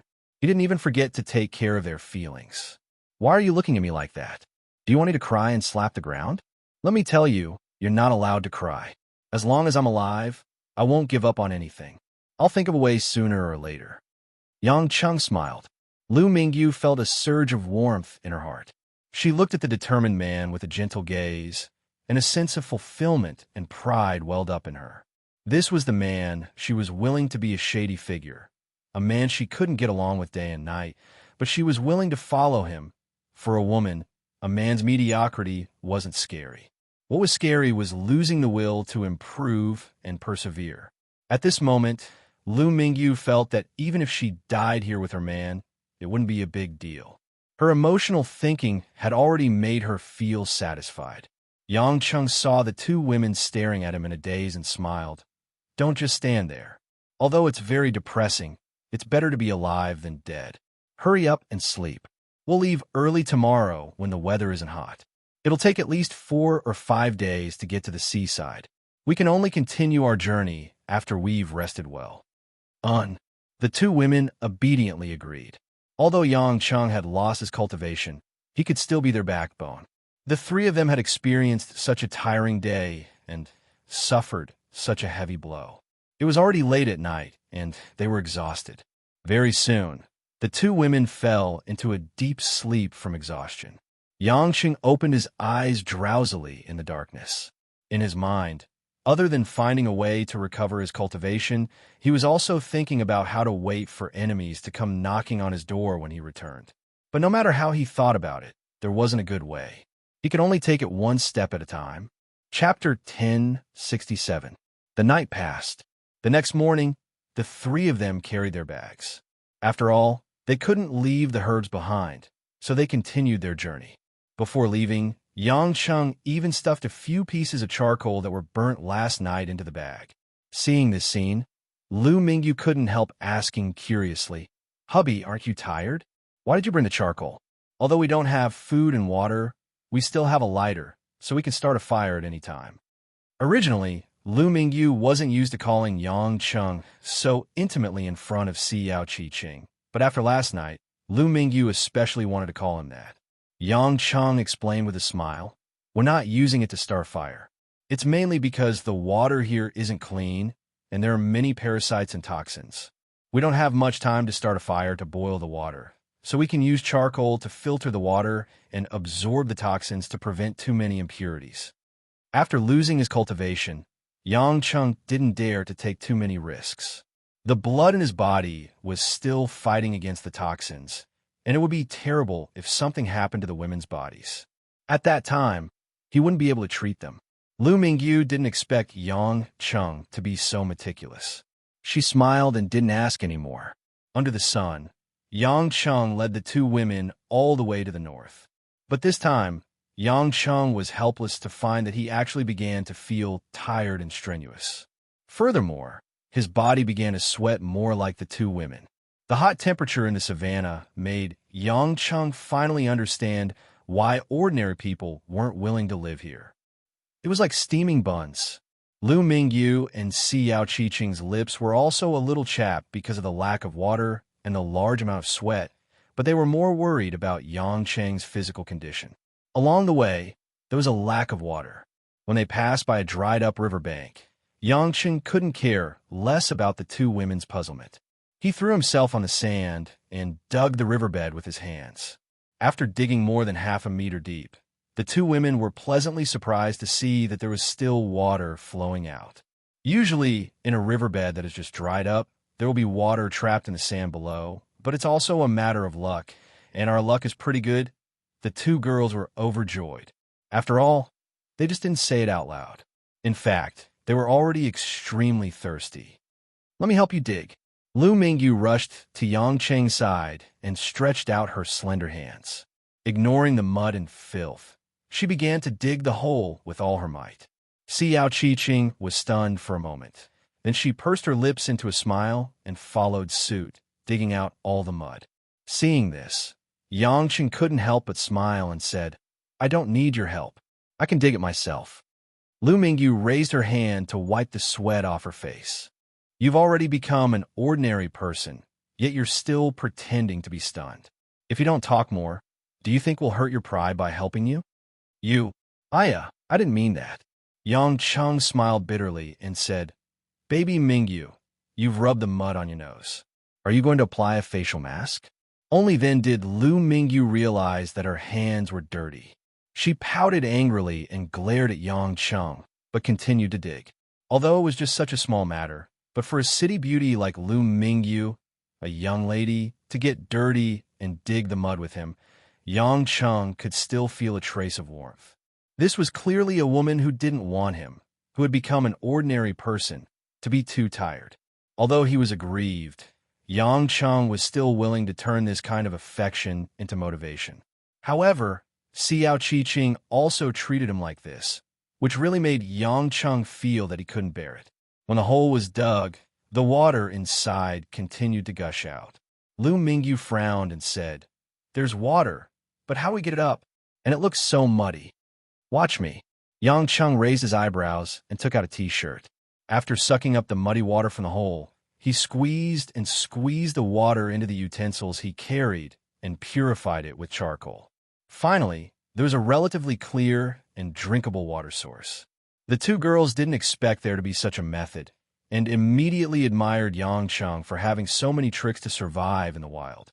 After drinking enough water and filling up the water bottle they carried, the three of them continued on their way. After losing his cultivation, Yang Cheng paid special attention to the situation of the grass on the ground. Fortunately, he didn't encounter any danger on the way. However, they kept on rushing, and when the sun was bright in the afternoon, Xiao Qi-Ching's stomach made a gulp sound. Because there were only the three of them in the vast wilderness, They were immediately overheard. Yang Cheng turned around and saw that Xiao Qi-Ching had already lowered her head in embarrassment, clutching her stomach and biting her lips. "Hubby, I'm also very hungry.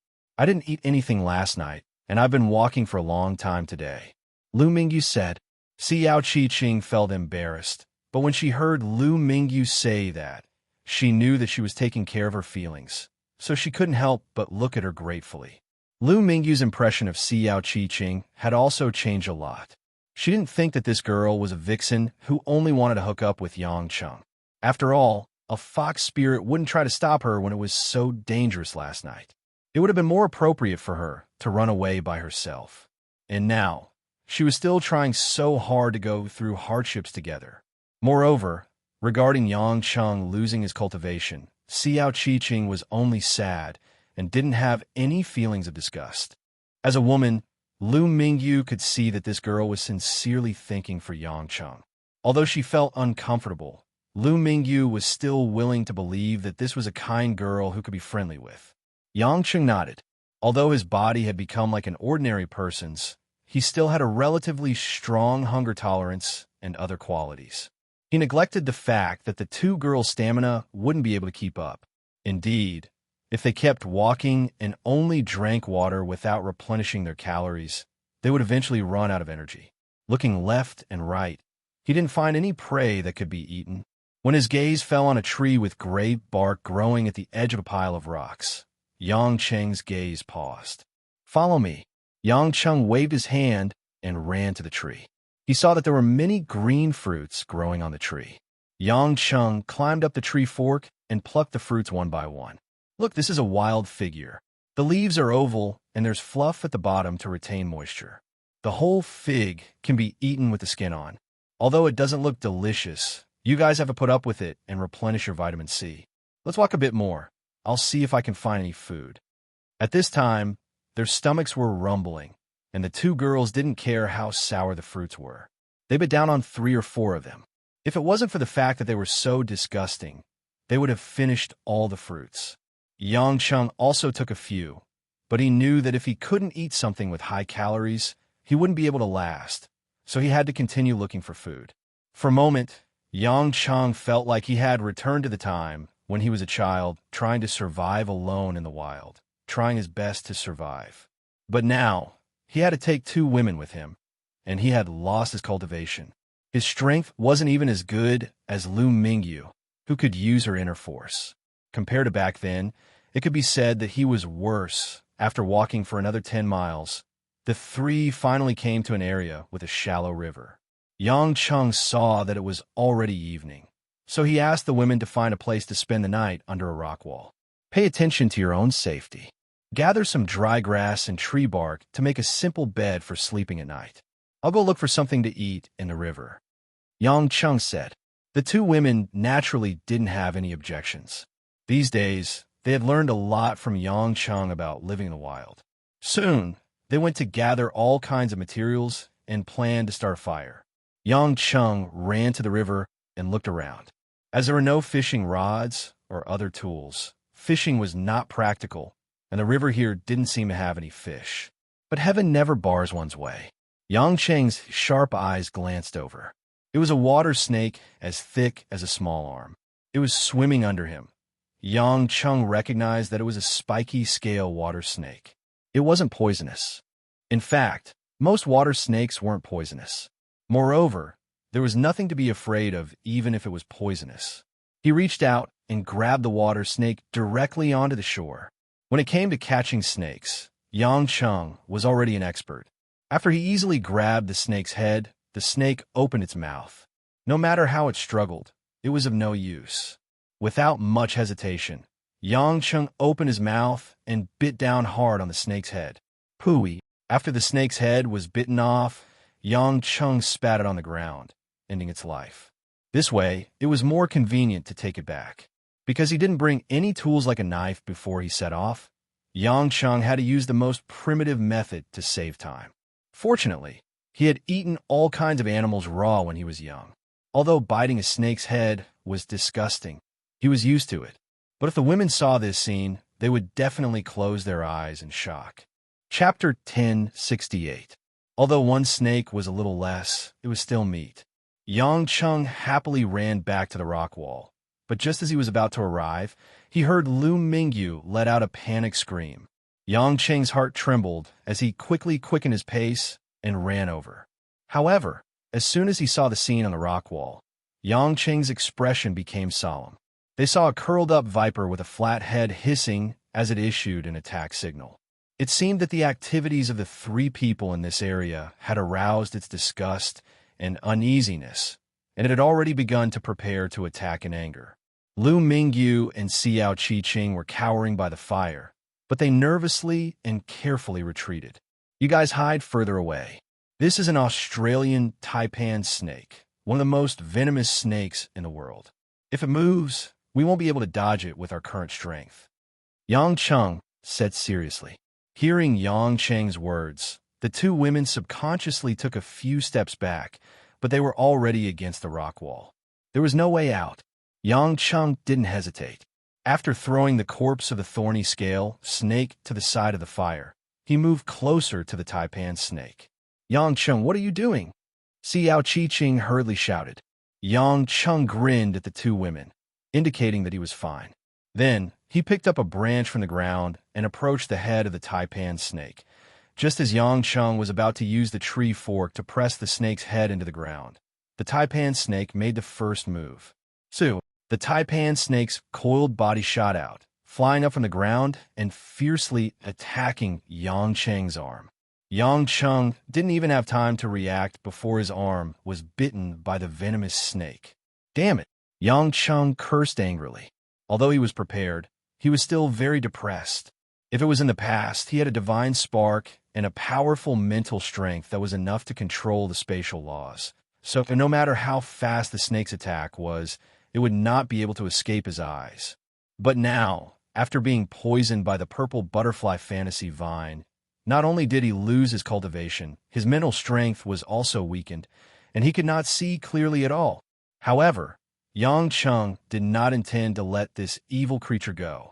He reached out and grabbed the taipan snake's neck with one hand and pinched the snake's head with the other. He opened his mouth and bit the part below the snake's head. Crack, crack, after the sound of the snake's tendons breaking. The snake's head was bitten off by Yang Chung, finally ending the life of this poisonous creature. Lu Mingyu and Xue Jiqing were already in a daze. When they regained their senses, they screamed and ran towards Yang Chung. They couldn't see the taipan snake's attack at all because the speed of this snake's attack couldn't be seen with the naked eye.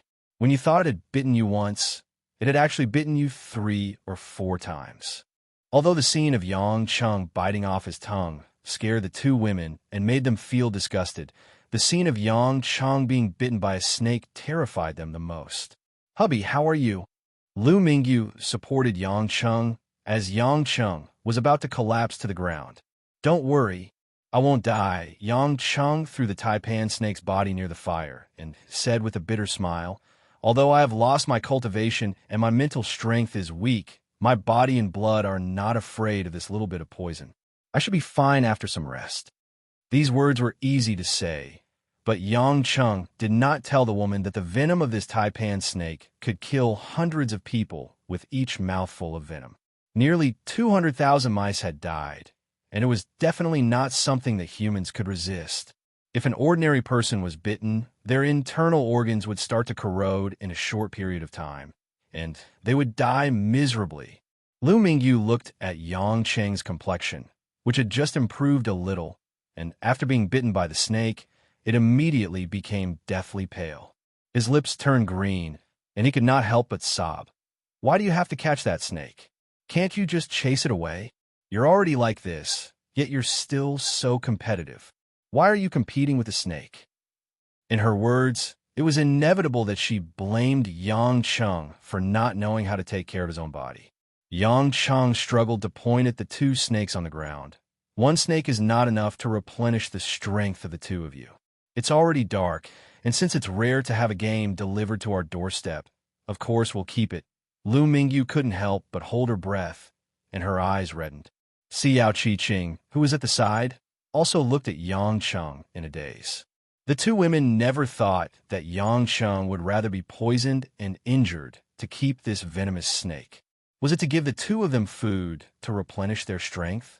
This kind of method could be said to be stupid, but how could they not be moved? Especially Xiao Qiqing. It was one thing for Lu Mingyu to be Yang Cheng's lover, but she was just a lonely and pitiful person living under someone else's roof. Not only did he not abandon her at such a difficult time, but he also thought about her. This care made the heart of Xiao Qiqing, who had a miserable life since childhood, feel as if it was about to melt. She couldn't help but look at Yang Cheng with even more complicated feelings. However, Yang Cheng didn't think too much about what the women thought of him. He just instinctively wanted the two women to return safely. Mingyu, darling, if you don't mind, dig a small hole and bury the snake's tongue. Don't touch it with your hands. Even if the snake's head is dead, there's still venom. I'm afraid that something might happen. Yang Cheng said. Xiao Qiqing hurriedly said, I'll do it. Mingyu, you take care of Yang Cheng. With that, Xiao Qiqing picked up the branch and went to deal with it. She could only help a little. Yang Cheng heaved a sigh of relief and said, I don't have much strength now. Let me rest for a while and deal with the snake. I'll roast it for you. Lu Mingyu shook her head and wiped her tears. What should we do? I'll do it. You can rest. Yang Cheng smiled. Actually, if it were me, I would throw it into the fire and roast it with ashes. However, you definitely can't stand the snake's skin and internal organs, so I'll tear off the snake's skin first, dig out the internal organs, and roast it with a branch. You must roast it well. There are many parasites in snakes.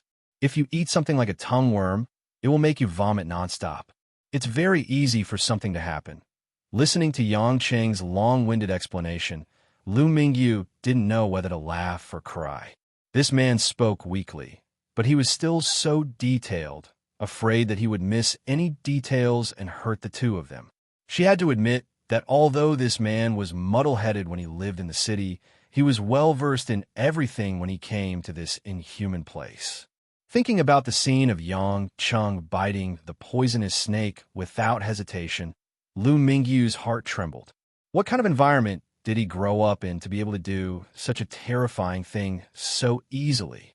Thinking about this, she felt even more sorry for Yang Cheng's past. Lu Mingyu asked Yang Cheng to lie on the tree bark that had been laid out. Then, she dealt with the two snakes according to Yang Cheng's instructions and roasted them over the fire. After resting for about an hour, Yang Cheng could finally move normally after the poison in his body was neutralized by his blood. Unfortunately, his blood couldn't do anything to an ancient poison like the purple butterfly fantasy vine, which made Yang Cheng feel rather helpless. After the snake meat was roasted, although there were no spices, it still emitted a meaty fragrance. To the two hungry girls, no matter how disgusted they felt, they still wanted to eat it. However, when they saw Yang Cheng get up, they quickly handed the roasted snake meat to Yang Cheng. However, Yang Cheng waved his hand. I don't need it. I'm used to surviving in the wild, so I have the ability to endure hunger. You guys haven't eaten for a long time, so eat your fill first. When we set off tomorrow, I'll look for food along the way. But, Lu Mingyu frowned. You should eat some. You were poisoned again just now, so it's very harmful to your body. Yang Cheng smiled and lowered his head to take a bite. How about this? You guys eat. I'll walk around and maybe find something to replenish my strength. After saying that, Yang Cheng got up and walked toward the dark grassland. In fact, Yang Cheng was also quite hungry. After losing his cultivation, his body's quality was greatly reduced, and he had become somewhat dependent on food. However, the two girls needed food to replenish their strength for the journey. Therefore, instead of staying by the bonfire and watching them eat, he might as well look for something to eat. Watching Yang Cheng leave, Lu Mingyu and Xiao Qiqing looked at each other. They could see the helplessness and gratitude in each other's eyes. It seems like he's determined not to let us eat it. Lu Mingyu forced a smile. Then let's eat. Xiao Qiqing nodded and took a bite of the snake meat. It wasn't delicious and was sour and rough, but it was better than the wild figs they only ate during the day. Is he always so good to you? For no reason, Xiao Qiqing suddenly asked. Lu Mingyu was biting the snake meat with great effort. When she heard this question, she was startled for a moment. Then, she smiled and said, "I didn't know he had such a side to him in the past, but he always protected us. Although now I have a better understanding of the real him, I would rather never have such a moment." Xiao Qiqing pursed her lips and didn't ask any more questions. She silently continued to eat the snake meat. In her heart, she was thinking that if there was a man who treated her like this, she would be willing to die with him here. Eating snake meat wasn't a pleasant thing. The two girls ate for more than 40 minutes before they managed to get the snake meat off the bones. They were so tired that their cheeks hurt. They were only 80% full. At this time, in the distant darkness, Yangqing also came back excitedly.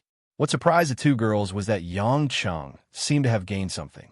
He actually brought back a pile of weird-shaped things. He was even half-naked and took off his clothes. Chapter 1069. As he got closer, the two women realized that Yangcheng was holding a pile of something that looked like mud, but it looked quite solid. Lu Mingyu and Xiao Qiqing stood up involuntarily, not daring to approach Yangcheng. "Hubby, what are you holding?" Yangchun tossed the lump onto the ground. Instantly, a dense group of small bugs crawled out from the debris under the illumination of the fire. "Ah!" The two women involuntarily screamed and hugged each other. Upon closer inspection, they realized that the pile of dirt was filled with tiny holes, and it was actually the nest of the insects. Yangcheng laughed and said, "It's okay, this is just a part of a termite nest. It's not lethal to humans, but this is good stuff." Termite nest.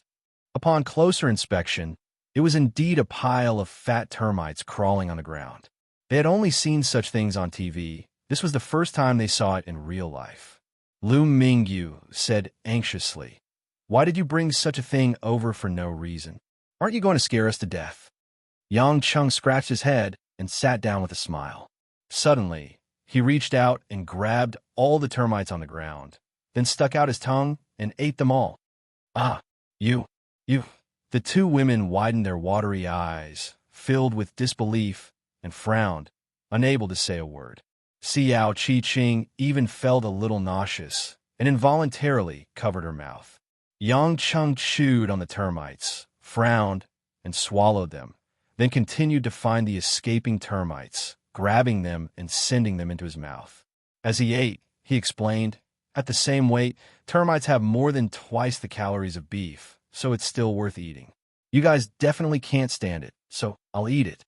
Although Yangcheng was talking about the scientific theory of nutrition, from an emotional point of view, the two women still felt that it was too disgusting.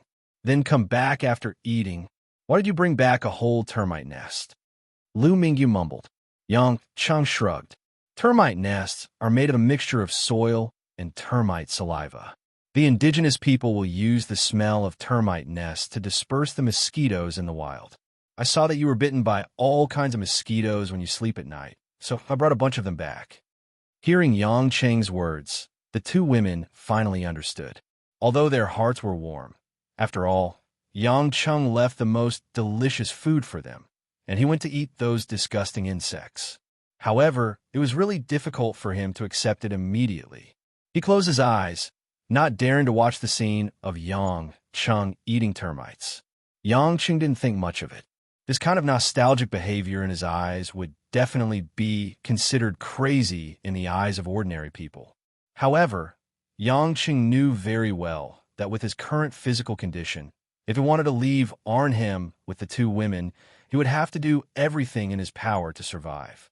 Disgusting or filthy, the most important thing was to survive. At daybreak the next day, the three of them set off again. With the experience from the past few days, the two women were no longer surprised by Yangcheng's weird behavior. Along the way, Yangcheng used all kinds of methods to catch things like Papuan pythons, Australian tortoises, scorpions, and spiders.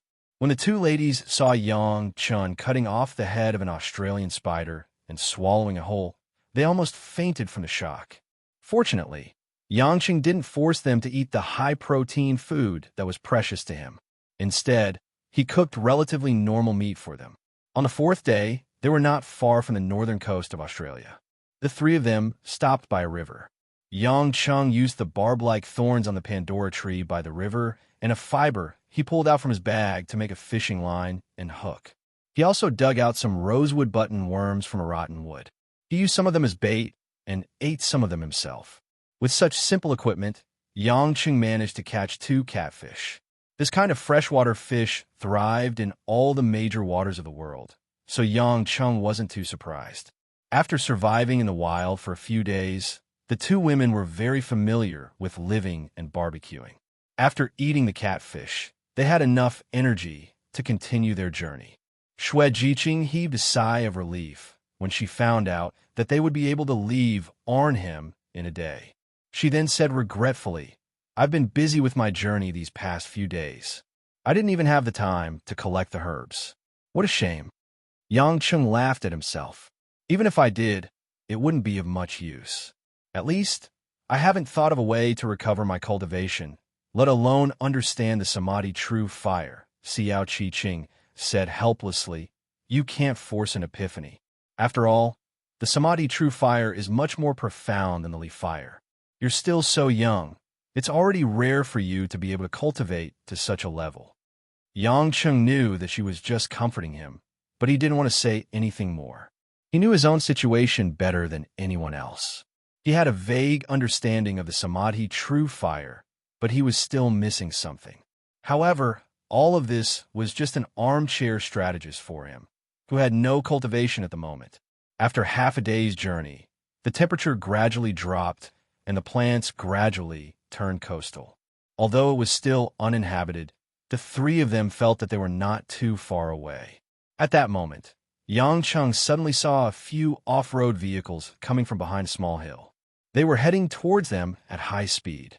Yang Cheng immediately felt that something was wrong, because those 3 off-road vehicles were clearly modified military off-road vehicles.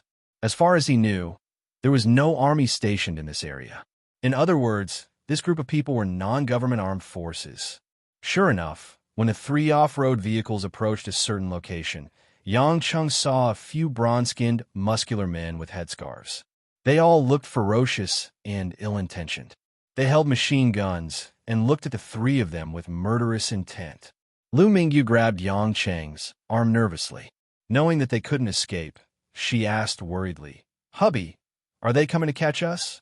Yang Cheng's heart was heavy. If he had cultivation, he wouldn't care about what this group of people wanted to do. However, the current him, apart from his rich combat experience, was no different from an ordinary person. How could he protect the 2 women beside him? Lu Mingyu did have the internal strength of the peak of the acquired stage, but she lacked actual combat experience. Judging from the imposing manner of these strong men, it was obvious that they were all top-notch mercenaries who had been on the battlefield for a long time. Even if Lu Mingyu had combat experience, she wouldn't be able to escape from so many machine guns. "Don't say anything. Let's see what they're up to." Yang Cheng grabbed the woman's hand tightly. Xiao Qi-Ching also hid behind Yang Cheng and didn't dare to make a sound. When the 3 off-road vehicles approached, they surrounded the 3 of them. A yellow-haired, bearded white man held a G36C short rifle in his hand and looked at the 3 of them mockingly. "Asian, Huaxia, Japanese, Korean?" the big man asked in English with an accent that wasn't very standard. Yang Cheng couldn't tell which mercenary group they were from, but even if he did, Yang Cheng wouldn't say who he was.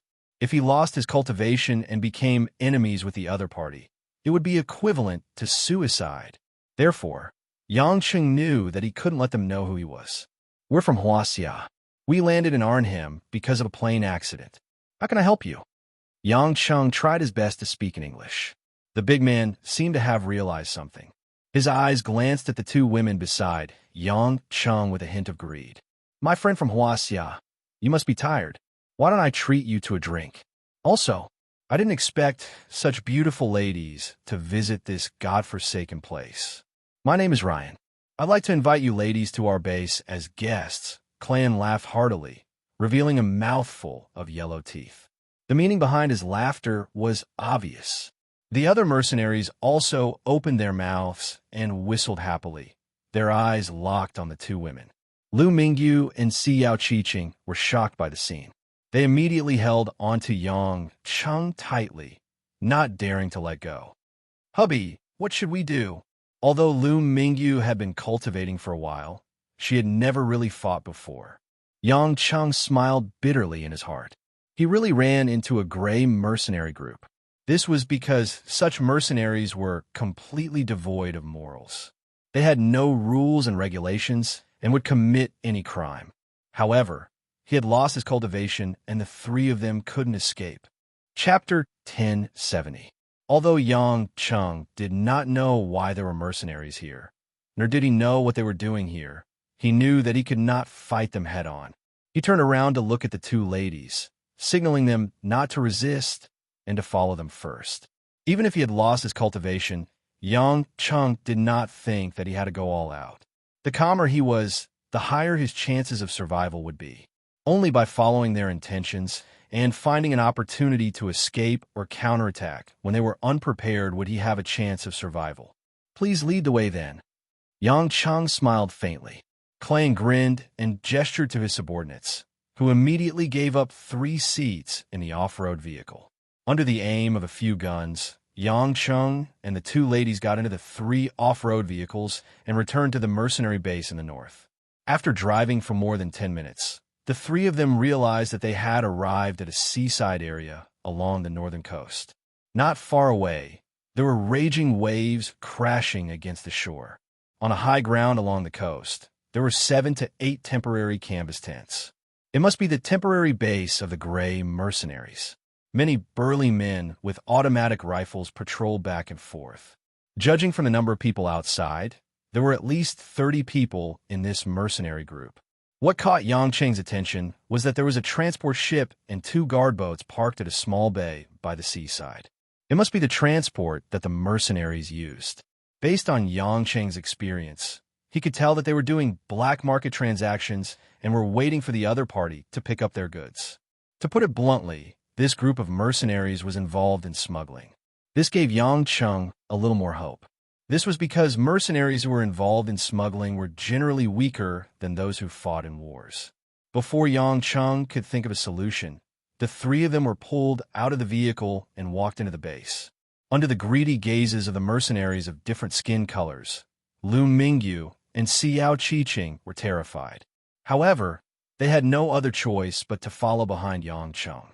Clan walked to the entrance of a gray tent, lifted the curtain, and pointed his gun inside.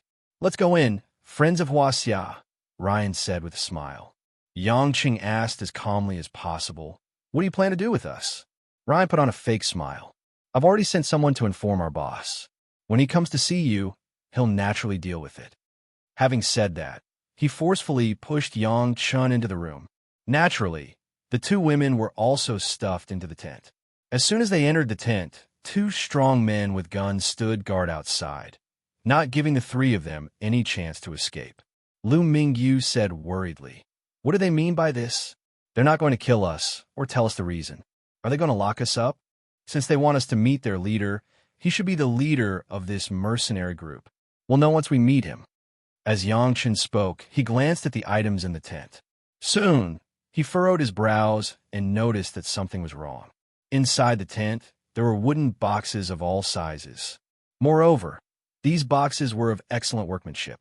It was obvious that they contained some valuable items. Each box was placed separately, afraid that it would be damaged. "Yang Cheng, did you discover something?" Xiao Qiqing was bold and couldn't help but ask.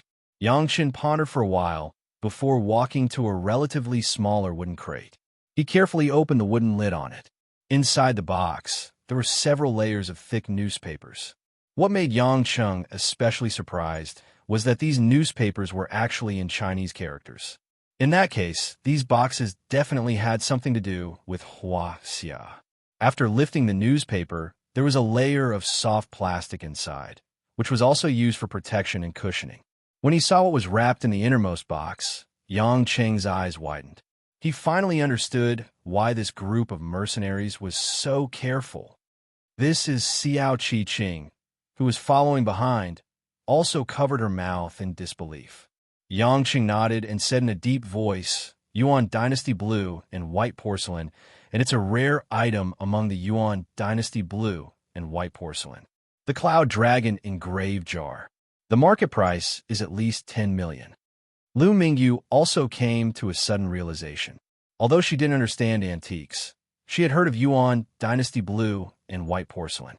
She immediately cried out, could it be that they are smuggling cultural relics? And it's not just any ordinary smuggling.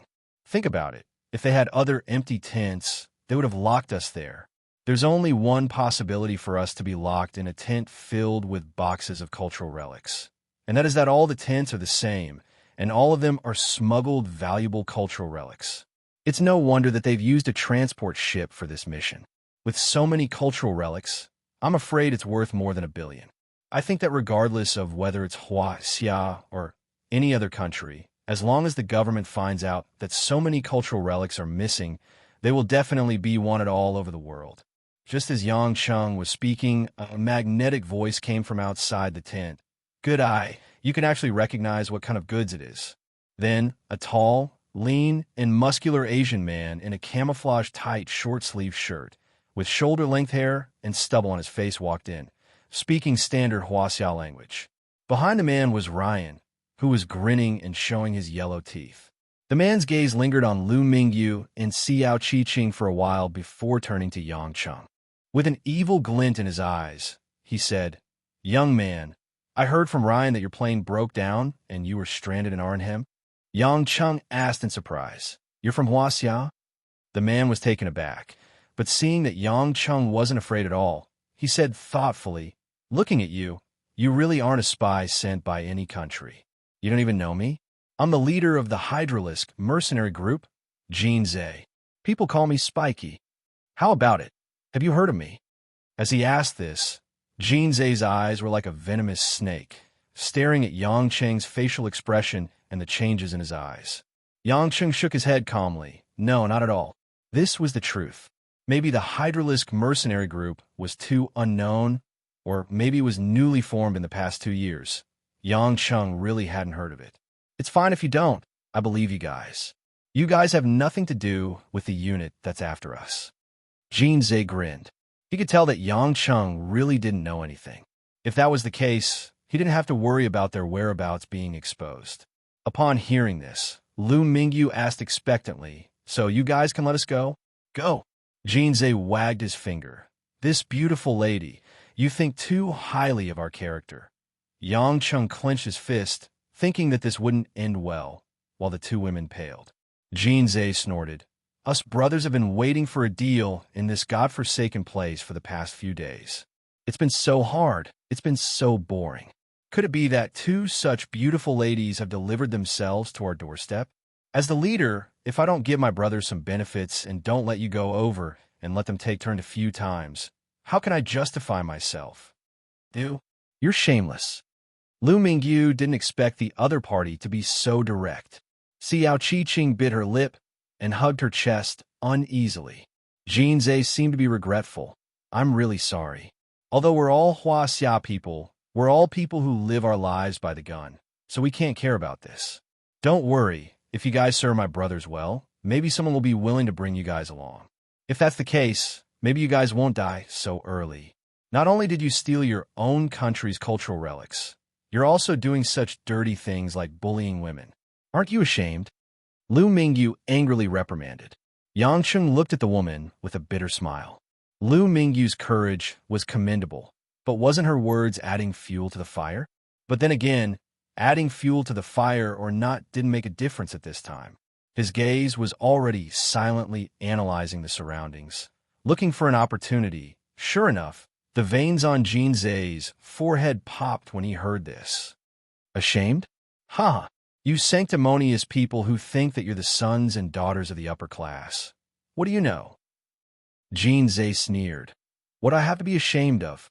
If I didn't grow up in that country, my father, an upright official, wouldn't have been framed and killed by those sons of Asterisk cheese.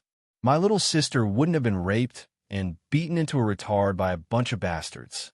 My mom wouldn't have cried herself blind and committed suicide by taking sleeping pills. I've been a soldier at the border for so many years, and I've been hungry every day. I've been thinking about home every day and night, but when I get home, they all die. I've been a soldier so that those bastards can eat and drink well all day long. These *T cultural relics and antiques, they're just going to be used by those bastards to earn entrance fees in the museum. I might as well take them and exchange them with the foreigners for some money to spend and feed my brother's poor families. Are you saying that others can be the bad guys, while my brothers and I have to be good people for the rest of our lives? *CKU. Not only were Lu Mingyu and Xiao Qiqing stunned, but Yang Cheng was also moved as he looked at the furious Jin Zhe. This long-haired man was still smiling a moment ago, but now he was like a ferocious beast.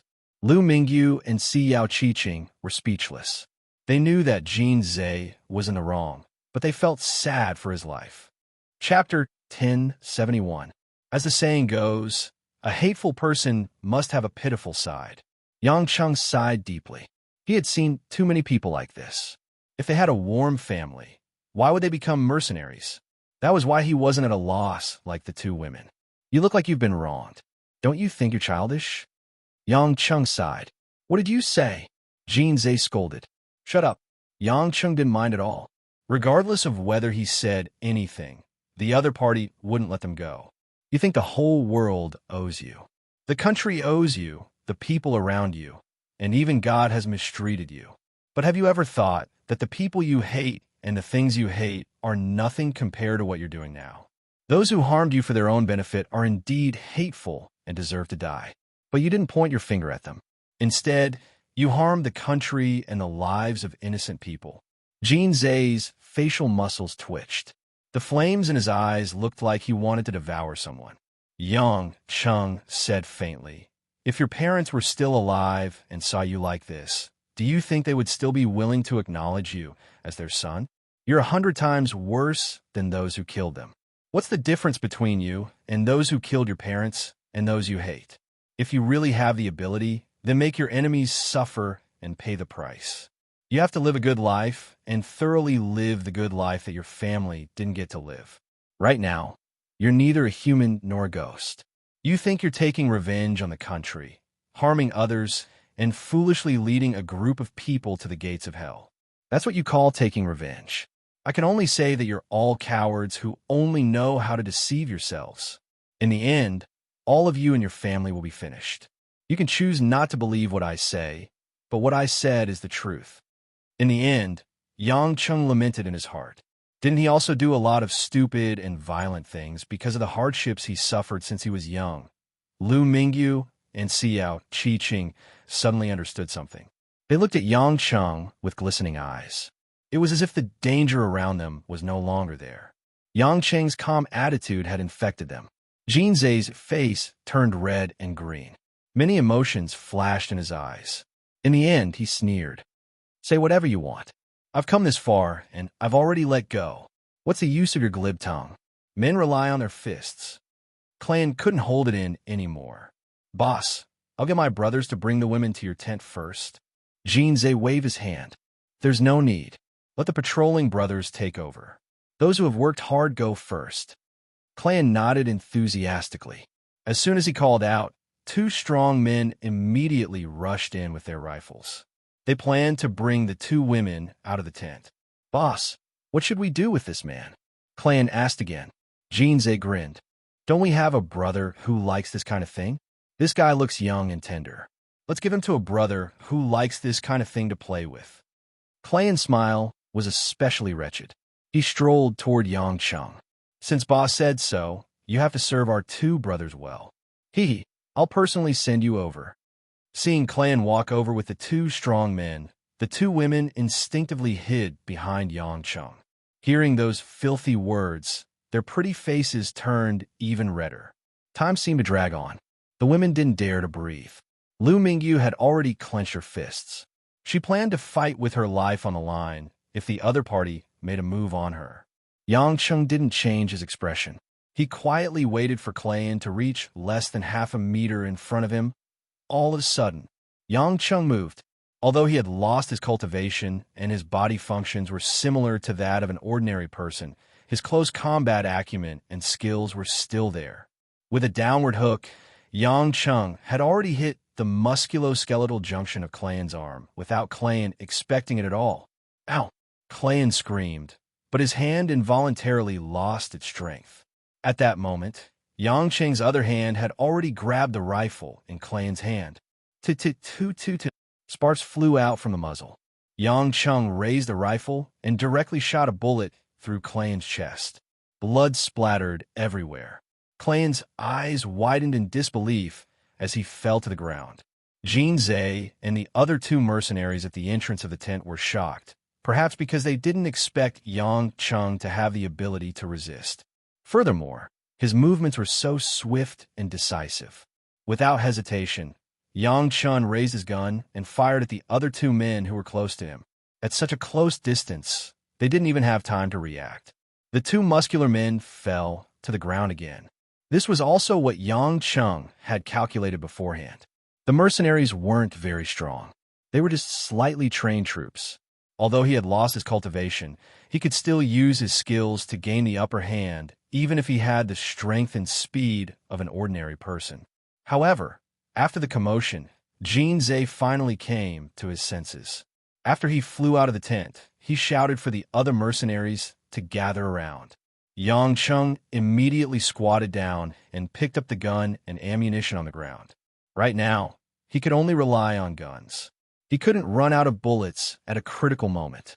Speaking of which, it had been many years since he had used a gun as a tool to fight for his life. Fortunately, Yang Cheng's use of a gun was already ingrained in his bones. He could use it immediately. Lu Mingyu and Xiao Qiqing calmed down a little. They looked at Yang Chung nervously. "Hubby, what should we do now?" Lu Mingyu heard the footsteps outside, but she couldn't see what was going on outside. She asked anxiously. Yang Chung said in a low voice, "I don't think they will attack randomly because the boxes inside are full of treasures. If they accidentally shoot them, they will lose tens of millions." This was also what Yang Chung was relying on. Luckily, there were priceless relics here. Otherwise, he really didn't know how to threaten them. Any grenade from the other party would be enough to kill the three of them. As expected, Jean Zhe's furious roar could be heard from outside. "You bastard! I didn't know that you had some tricks up your sleeves. But do you think you can escape just like that? You killed 3 of our brothers. This debt will be repaid with blood. If you have the guts, don't come out. If you dare to reveal even a finger, I'll skin you." Xiao Qiqing whispered anxiously. "Yang Chung, why don't the 3 of us pick up our guns and shoot outside? Since they don't dare to attack us first, let's attack them first. Since they're all outside, we might be able to kill a bunch of them if we shoot randomly." "No," Yang Chung frowned. "If we attack first, it's equivalent to forcing them to kill us. They must have heavy machine guns and grenades. They might blow us up before we can kill a few of them. Then what should we do? Are we just going to wait for death?" Yang Chung pondered, but he couldn't think of a good idea. Without his cultivation, he didn't even have the ability to sense things. Yang Chung helplessly realized that it was so hard to be an ordinary person. He had fallen to the point where he couldn't even protect his own woman. The feeling of humiliation lingered in his heart, making it hard for Yang Chung to breathe. But at this moment, it suddenly became quiet outside. Yang Chung had a feeling that the other party was definitely doing something dangerous. Before he could figure it out, a few metal lumps were suddenly thrown into the tent from the outside.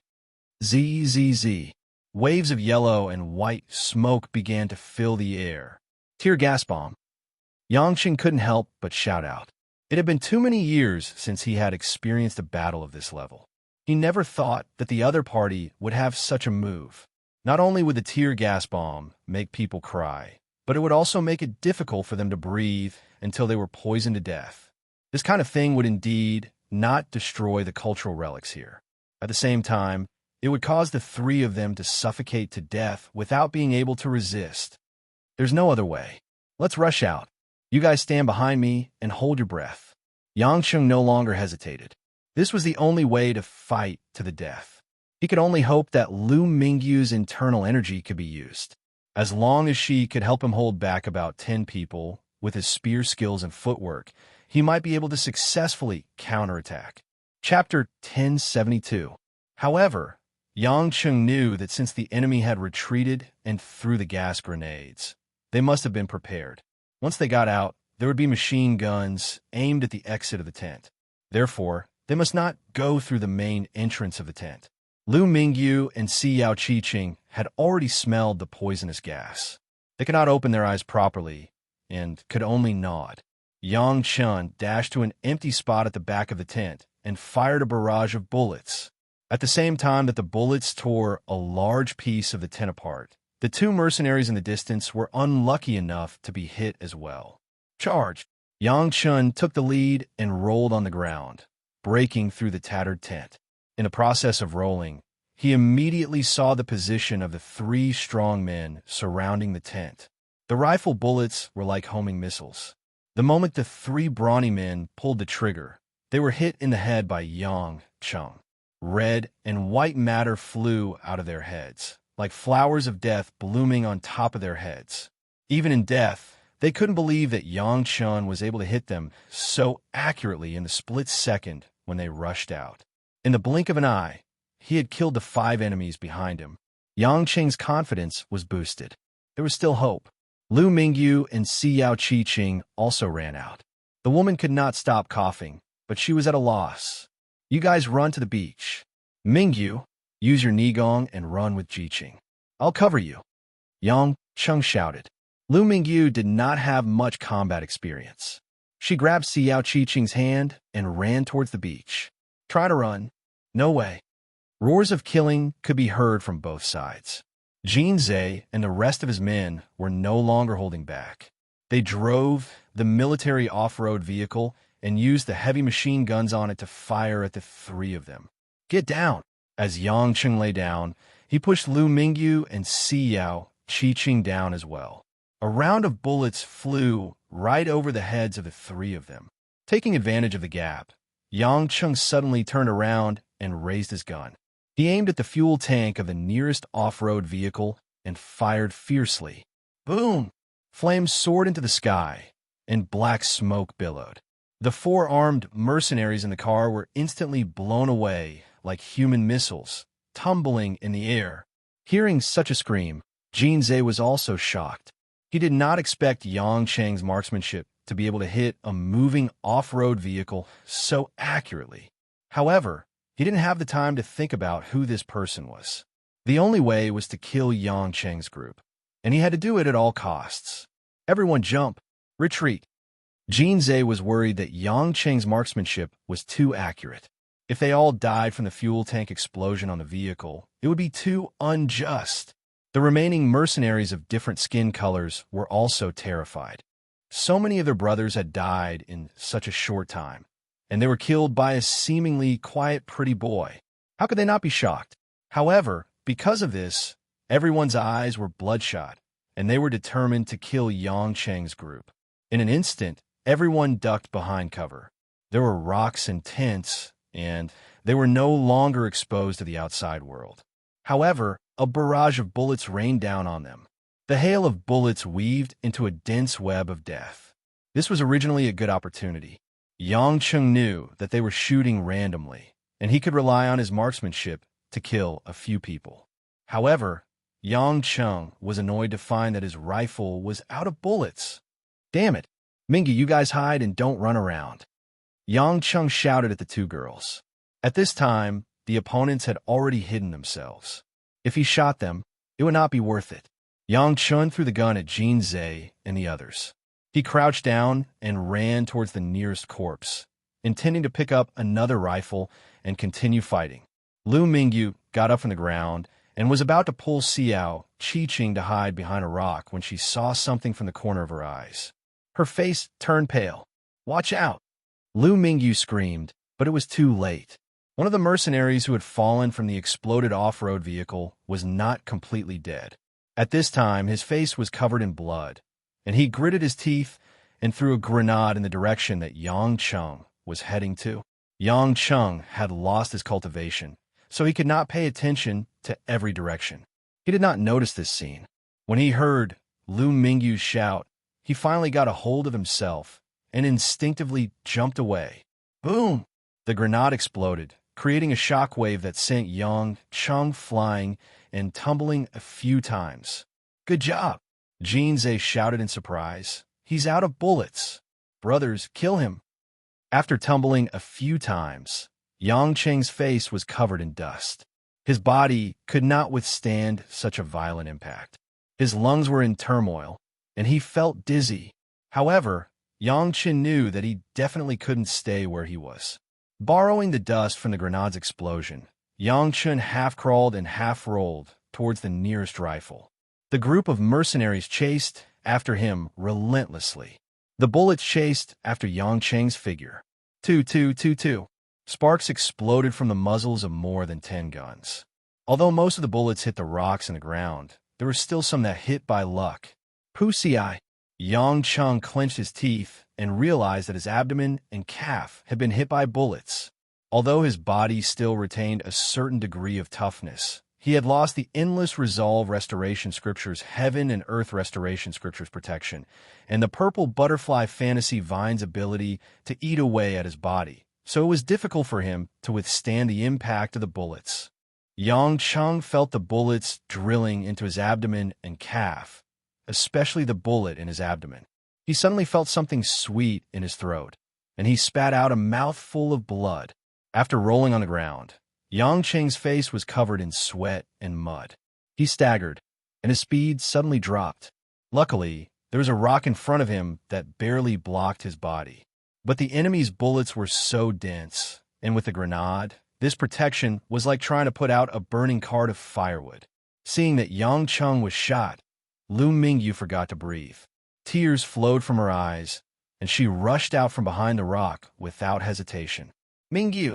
Xiao Qiqing saw that and screamed. But Lu Mingyu had no intention of turning around.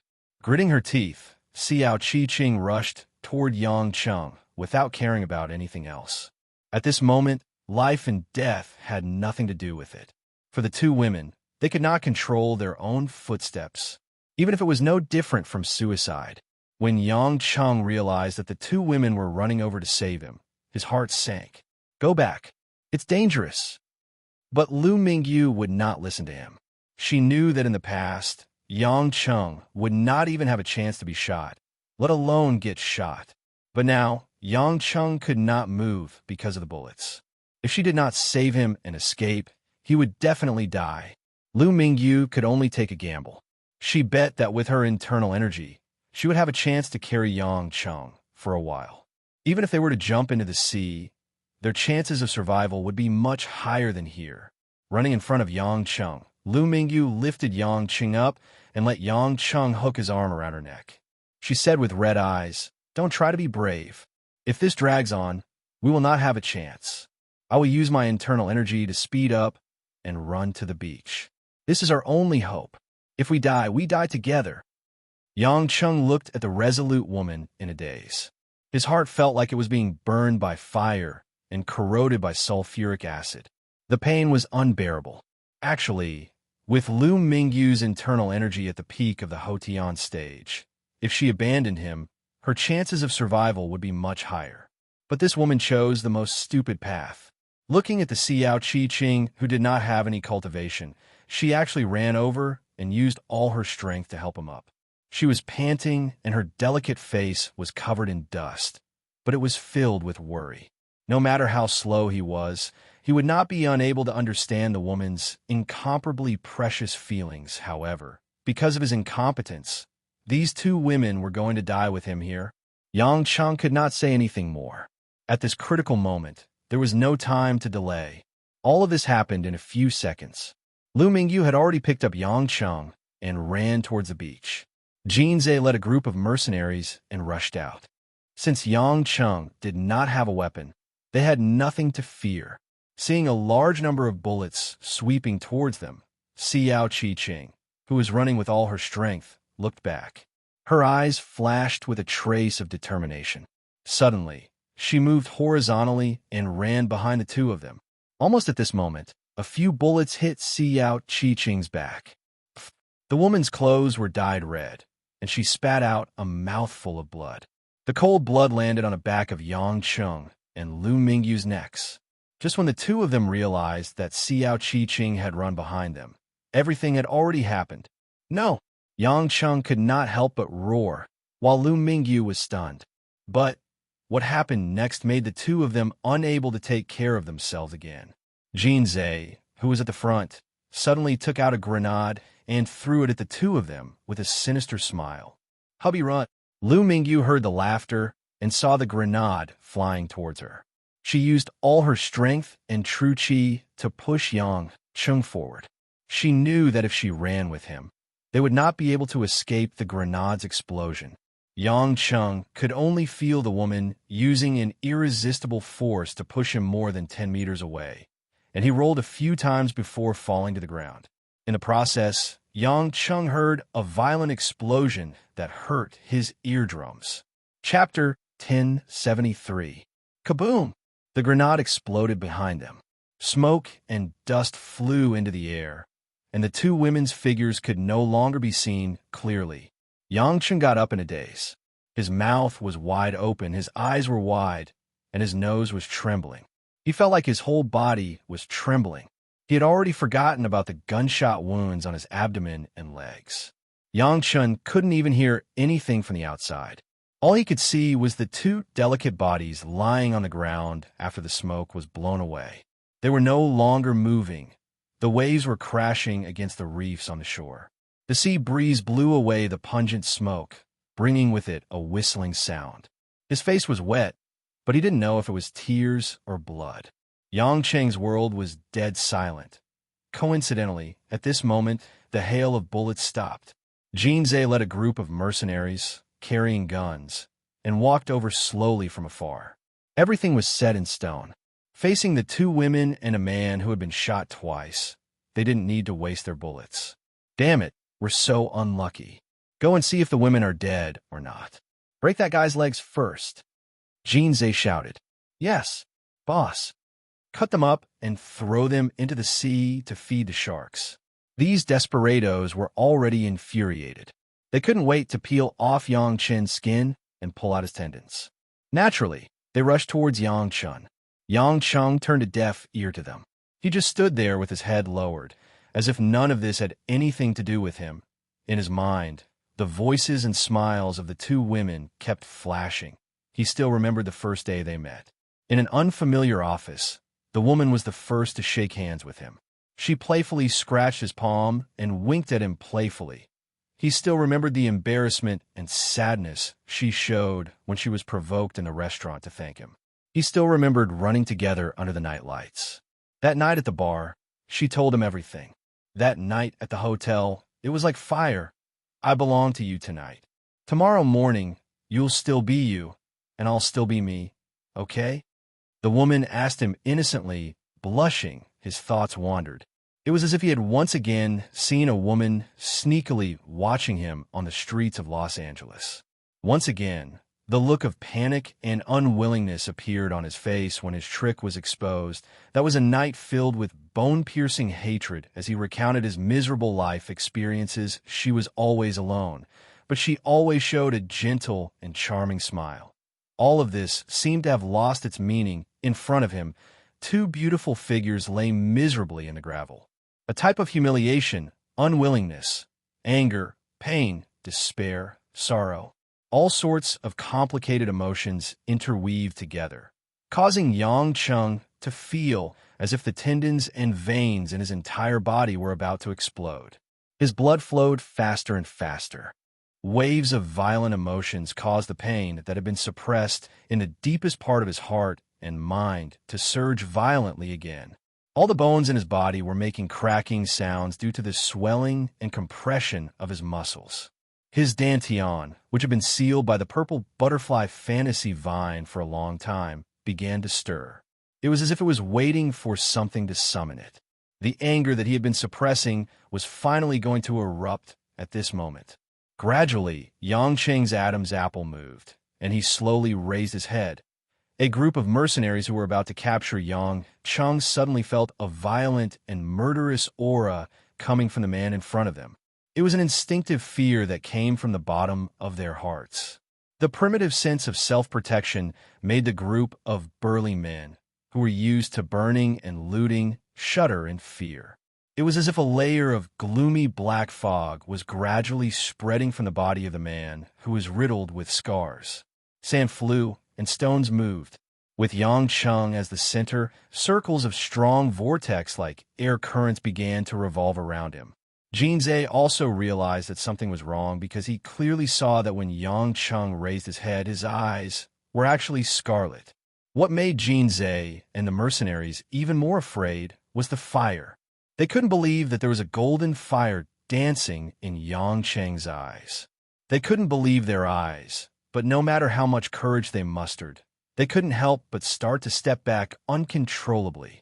A huge pressure that they had never felt before made it hard for them to breathe. This was a pressure that surpassed the murderous aura. It was like an ant facing a giant, and it had surpassed the limits of comparison. Yang Cheng didn't have any clear consciousness at the moment. However, the hidden illness that was once suppressed by the endless resolve restoration scripture burst out in his anger, and his brain fell into a frenzied and bloodthirsty state again. The hysterical anger that he hadn't felt for a long time was like a fuse, and it completely ignited the purple butterfly fantasy vine and the endless resolve restoration scripture in his dantian. The moment the crack was blown open, the heaven and earth power in his dantian was like a flood or a fierce beast, like an underwater volcano erupting in reverse. The unprecedented power of heaven and earth expanded and repaired all the meridians in his body in the blink of an eye. At the same time, the impact was even more domineering than before, and it caused his meridians to expand by more than double. His cultivation that had transcended the shackles became endless fuel for the fire in Yang Cheng's heart. What was fire? He used wood to make fire, stone to strike fire, and thunder to ignite fire. But the human heart could also become fire. He used his heart to train his thoughts to become fire, his heart as the king's fire, his kidney as the subject's fire, and his energy sea as the people's fire. He obtained the samadhi true fire. Yang Cheng had never thought that the samadhi true fire that he lacked was the heart's fire that he had once abandoned. He had always been unable to take this step, not because he couldn't comprehend it, but because he didn't know it and was unwilling to comprehend it. But at this moment, his whole body was filled with anger. When he broke through the purple butterfly fantasy vine's restraint effortlessly, the samadhi true fire burned fiercely. The samadhi true fire was a heavenly fire that tempered everything in the world. The purple butterfly fantasy vine that was resisting in his body was instantly evaporated from Yang Cheng's body as soon as it was burned. Without the obstruction of the ancient poison, Yang Cheng's cultivation naturally returned, and his cultivation increased again in this wave of impact. Although he was still a distance away from the second stage of the 9 heavenly thunder tribulation, he had made great progress. But at this moment, Yang Cheng wasn't thinking about this at all. When his red eyes, which were burning with the samadhi true fire, looked at Jinzei and the other mercenaries in front of him, there was only one thought in Yang Cheng's mind: kill. It was as if he didn't want to see this group of people for another second. Yang Cheng instinctively activated the power of heaven and earth, which turned into the samadhi true fire that he had just comprehended, and formed a winding fire dragon. Different from the red color of the Nanming leaf fire, the samadhi true fire was like golden sunlight, but the power of the heavenly fire that could incinerate everything was a few times stronger than the leaf fire. As the group of people screamed in shock and disbelief, the fire dragon roared and bit through the dozens of people instantly. The bodies of the dozens of people were shattered in the blink of an eye, and they evaporated from the entire grassland. There was no need for any words or screams. After recovering his cultivation, it seemed so natural and without any suspense to wipe out these people. When he looked at the emptiness in front of him, Yang Cheng's rationality gradually became clear. The endless resolve restoration scripture quickly began to suppress the tyrannical hidden illness.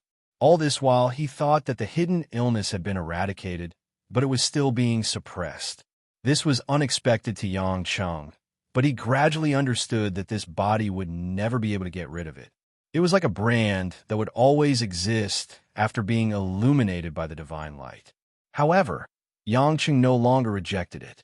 After his cultivation recovered, the 2 gunshot wounds on his body had also healed. The bullets were directly dissolved in his body, and the wounds all over his body had also healed. In a flash, Yangcheng came to Lu Mingyu's side. After carrying the woman, Yangcheng immediately checked the condition of the woman's body. What made Yangcheng relieved was that Lu Mingyu only suffered some minor internal injuries because of the protection of the acquired peak inner strength.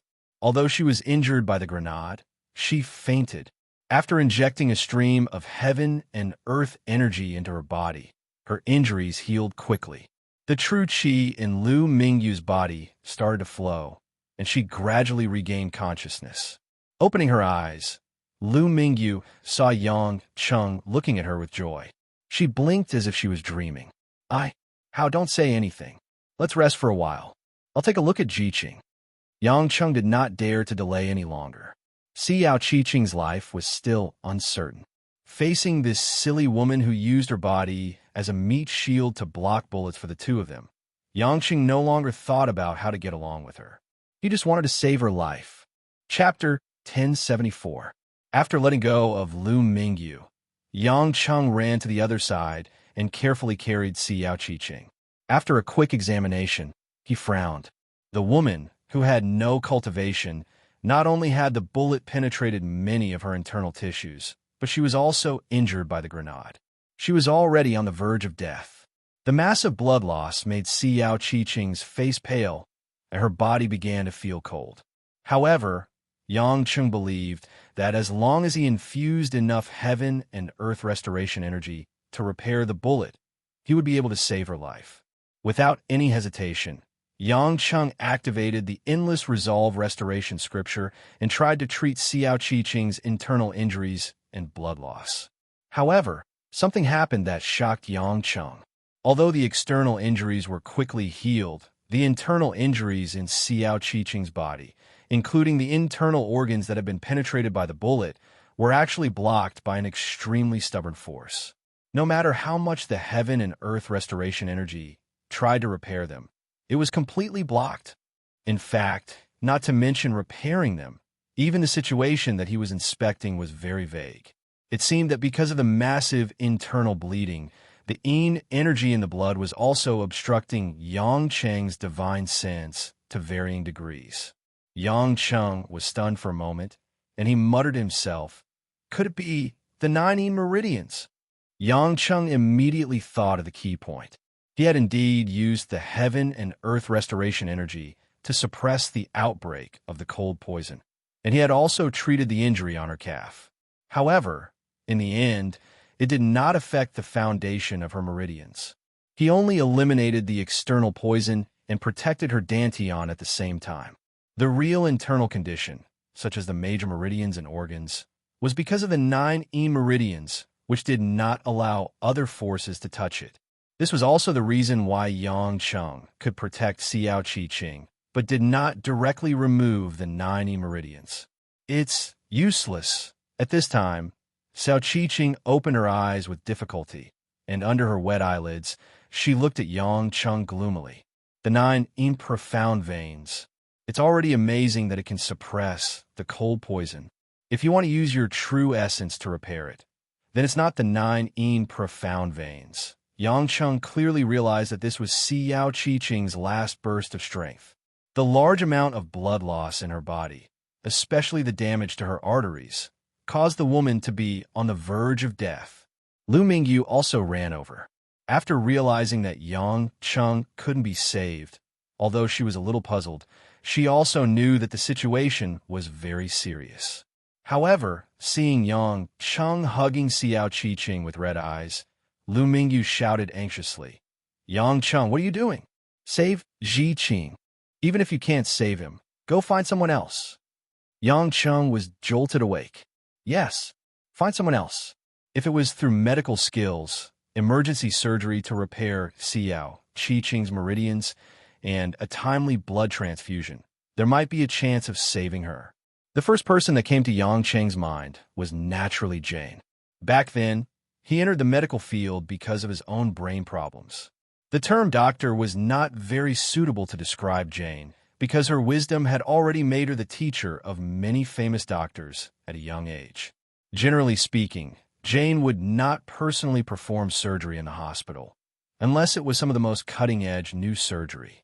However, in the current situation, ordinary surgeons might not be able to do anything in time.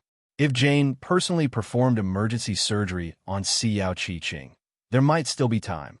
With this thought in mind, Yang Cheng immediately carried Xiao Qi-Ching and stood up. He said to Lu Mingyu, "Wait for me here. I'll bring her to Jane immediately." Lu Mingyu nodded without hesitation and urged Yang Cheng to hurry. Yang Cheng knew that Xiao Qi-Ching's body would not be able to withstand a strong teleportation. So before he left, he used the Heaven and Earth Restoration Force to protect the woman, and then rushed to the northeast as steadily as possible. The destination was London, England. Since the marriage between the Rothschild family and the werewolf was banned, Jane had also returned to England. After all, it was fun to stay in Huaxia for a while, but it was boring after a long time. Most of the people she knew in her own research were in the Research Institute in London, England.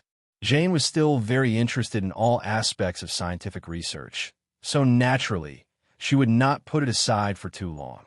Of course, the material project with Yulei had been completed a long time ago. After handing it over to Lin Ruoxi, there was nothing else to deal with. Yang Cheng knew the location of Jane's Research Institute, but at this time, it was early in the morning in England. Jane must be asleep in the small villa where she lived, so it would take some time to contact her.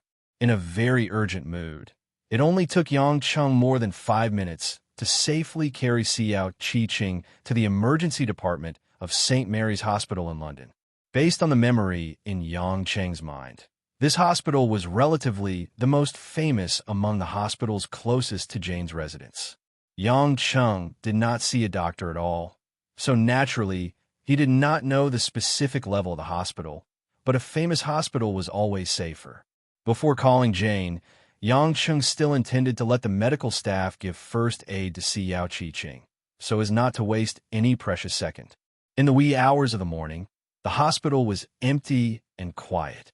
No one noticed a sloppy man covered in dust landing outside the door of the surgery department while carrying a delicate woman covered in blood. Yang Cheng kicked open the door of the emergency building and shouted in English, which shocked the doctors and nurses on duty, and they ran out of the office. When a few nurses on duty saw a man and a woman with yellow skin unexpectedly appear so strangely, they were obviously shocked, and then they realized that they were here to ask for help. After all, they were experienced medical staff in the emergency department. The moment they reacted, someone came out with a card, and Yang Cheng quickly put Xiao Qi-Ching down. "Sir, what's the situation with this lady?" a nurse asked hurriedly. Yang Cheng answered neatly. She was shot in many places in the back, and her internal organs were injured by the grenade. She lost a lot of blood. Hearing the words shot and grenade, the nurses were obviously stunned for a moment. A trace of fear flashed in their eyes, and they braced themselves and began to push the patient to the emergency operating room. "Excuse me, sir, are you foreign tourists or locals?" an elderly nurse asked. Yang Cheng was in a hurry. Hearing such doubts, he shouted unhappily, "Huaxias, why are you asking so many questions? Get ready for surgery. Call the doctor." The elderly nurse looked at Yang Cheng strangely, but she didn't dare to say much. She pushed the cart and asked the young nurse, "Grace, is Dr. Jiggs here?" "He's already called, and he's on his way," a petite female nurse answered. When the cart arrived at the entrance of the operating room, the elderly nurse stopped Yang Cheng and said, "Sir, please stop. Dr. Jiggs is one of the best chief surgeons in our emergency department. We'll definitely do our best." Yang Cheng also knew that he couldn't rush in rashly. He wouldn't be able to help and would only cause trouble, so he nodded and let them in quickly.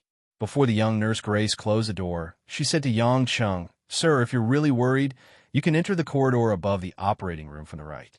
You'll be able to see the situation of the surgery from there." Please be mentally prepared. After all, they worked in the emergency department all year round.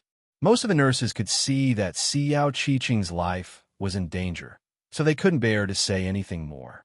Yang Cheng didn't have the time to see the situation of the surgery. He ran back to the door immediately.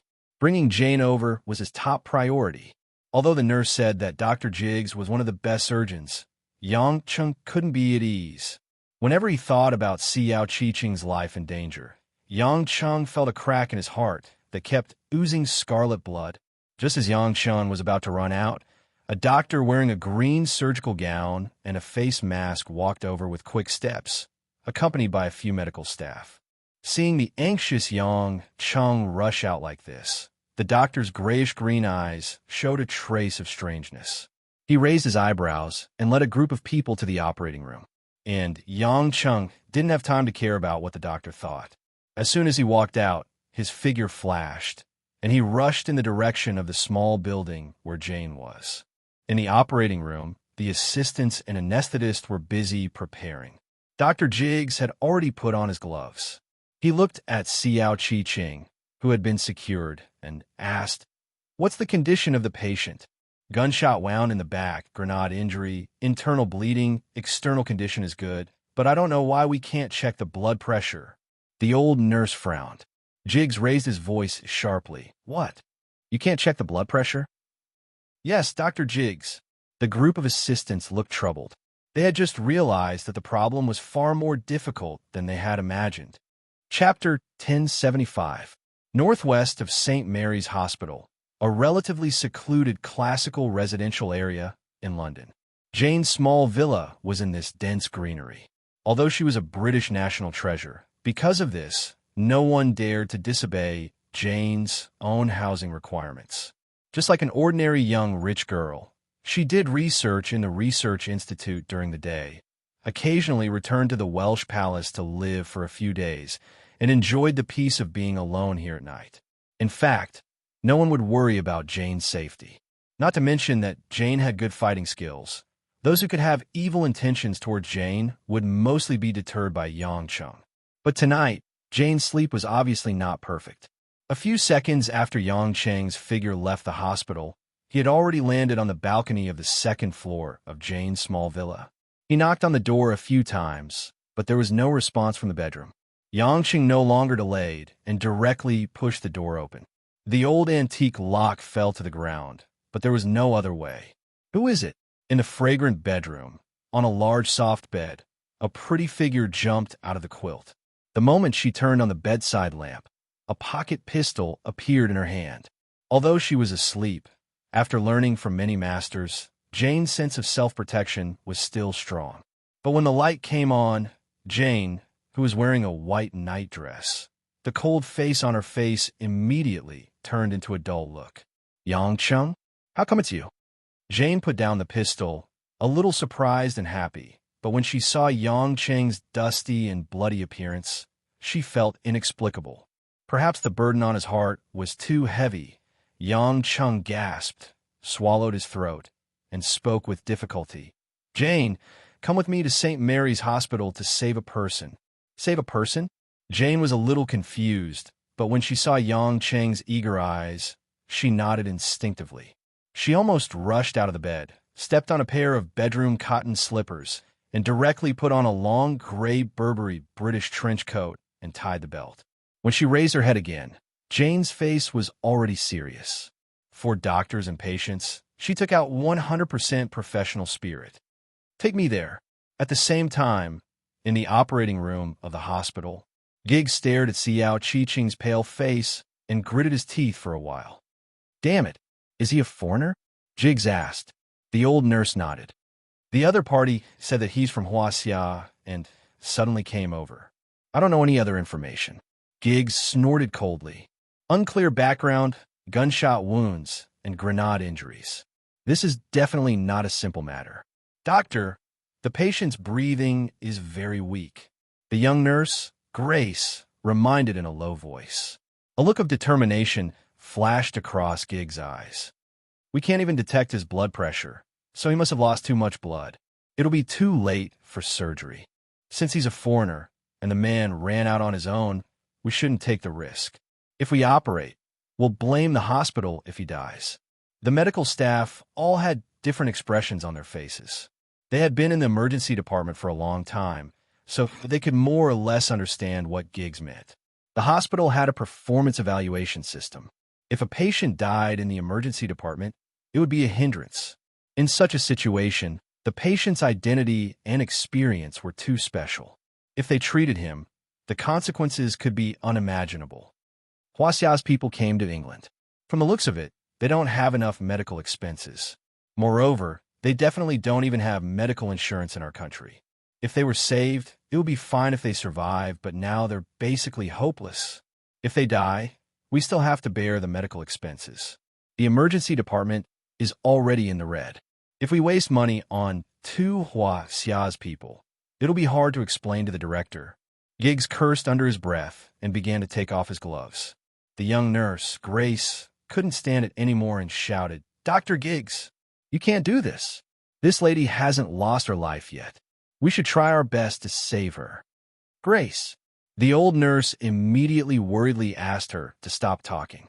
Giggs took off his mask, revealing a rather handsome and thin face in his 30s. He smiled strangely and said, "Are you the new nurse?" The old nurse quickly apologized. "Dr. Giggs, please don't be angry. Grace is still young. She's only 18 years old and has only been here for less than half a year. She's still very outstanding, but she doesn't know the current situation." "Humph," Giggs said coldly. "Since I've determined that she can't be saved, I naturally have my reasons. Surgery is a waste of time. If you're unhappy, you can leave. If you have the ability, go and save her. Don't think that you're so noble. This is a hospital, not an orphanage. A hospital is not a voluntary organization. A hospital also needs to support people, and it also needs to be managed. Only by managing it well can we save more people. What do you know?" The young nurse, Grace, didn't agree with what he said, but she couldn't raise her head due to the pressure. She looked at Xiao Qi-Ching, who was almost out of breath and couldn't speak with tears in her eyes. Giggs saw that the group of medical staff had a somewhat gloomy mood, and with a regretful expression, he said, "I know that everyone feels very unwilling, but let's look at it rationally. The patient has lost too much blood. If we find the wound after the surgery and stitch it up, it'll be too late. Regardless of the patient's physical condition or her background, we shouldn't waste any more energy on her. When that man, Huaxia, comes back, tell him that there's nothing we can do." The patient didn't last until we rescued her. The assistants nodded at each other and nodded in agreement. They also understood that no matter how hard they tried to save her, the chances of her survival were pitifully small. Giggs glanced at the young nurse, Grace, who was biting her lips stubbornly. He chuckled disdainfully and walked out of the operating room. However, as soon as the door of the operating room opened, Giggs stood there with a strange expression on his face. The group of medical staff looked out, and then their eyes were filled with astonishment. They saw a female doctor in a light green surgical gown rushing over with a man, Huaxia, who had run out. The female doctor's beautiful face was like a scenery from a painting, and her azure blue eyes were intoxicating. The group of medical staff felt that this appearance was somewhat familiar, but they couldn't remember who it was. It was as if they didn't dare to imagine who it was. One thing was certain, this was definitely not a doctor from Santa Maria Hospital. The person who came was naturally Jane. Jane was very familiar with the major hospitals in London. She quickly found the changing room and prepared the surgical gown. After a series of other preparations, she hurried over. On the way here, Yang Cheng had already told her about the condition of Xiao Qi-Ching's injury. Jane also knew that the situation was urgent, so she didn't say anything more. Seeing that the operating room had suddenly opened, the group of people stood there motionlessly. She simply frowned and asked, "Giggs, are you done with the surgery?" Hearing Jane suddenly call out his name, Giggs suddenly woke up with a start. It's Teacher Jane." This call of teacher also made the group of medical staff finally wake up. Who was it? It turned out to be Princess Jane, who stood at the top of the medical field in England. Oh no, It should be said that she was the world's leading figure in the medical field. As a new first-class surgeon in England, Giggs was one of Jane's countless students. It was reasonable to say that Jane wouldn't remember such a person, but Jane's memory was almost photographic, so she naturally remembered every student unconsciously. And among the medical staff present, except for the little nurse Grace, who was too young, the others had been lucky enough to see Jane once or twice when she came to the hospital to give lectures. In fact, for them, Jane was like a goddess on a lofty throne that was out of reach. She was a royal princess, a leader in British scientific research, a leader in the medical field, and even a military consultant. A series of titles were almost innumerable.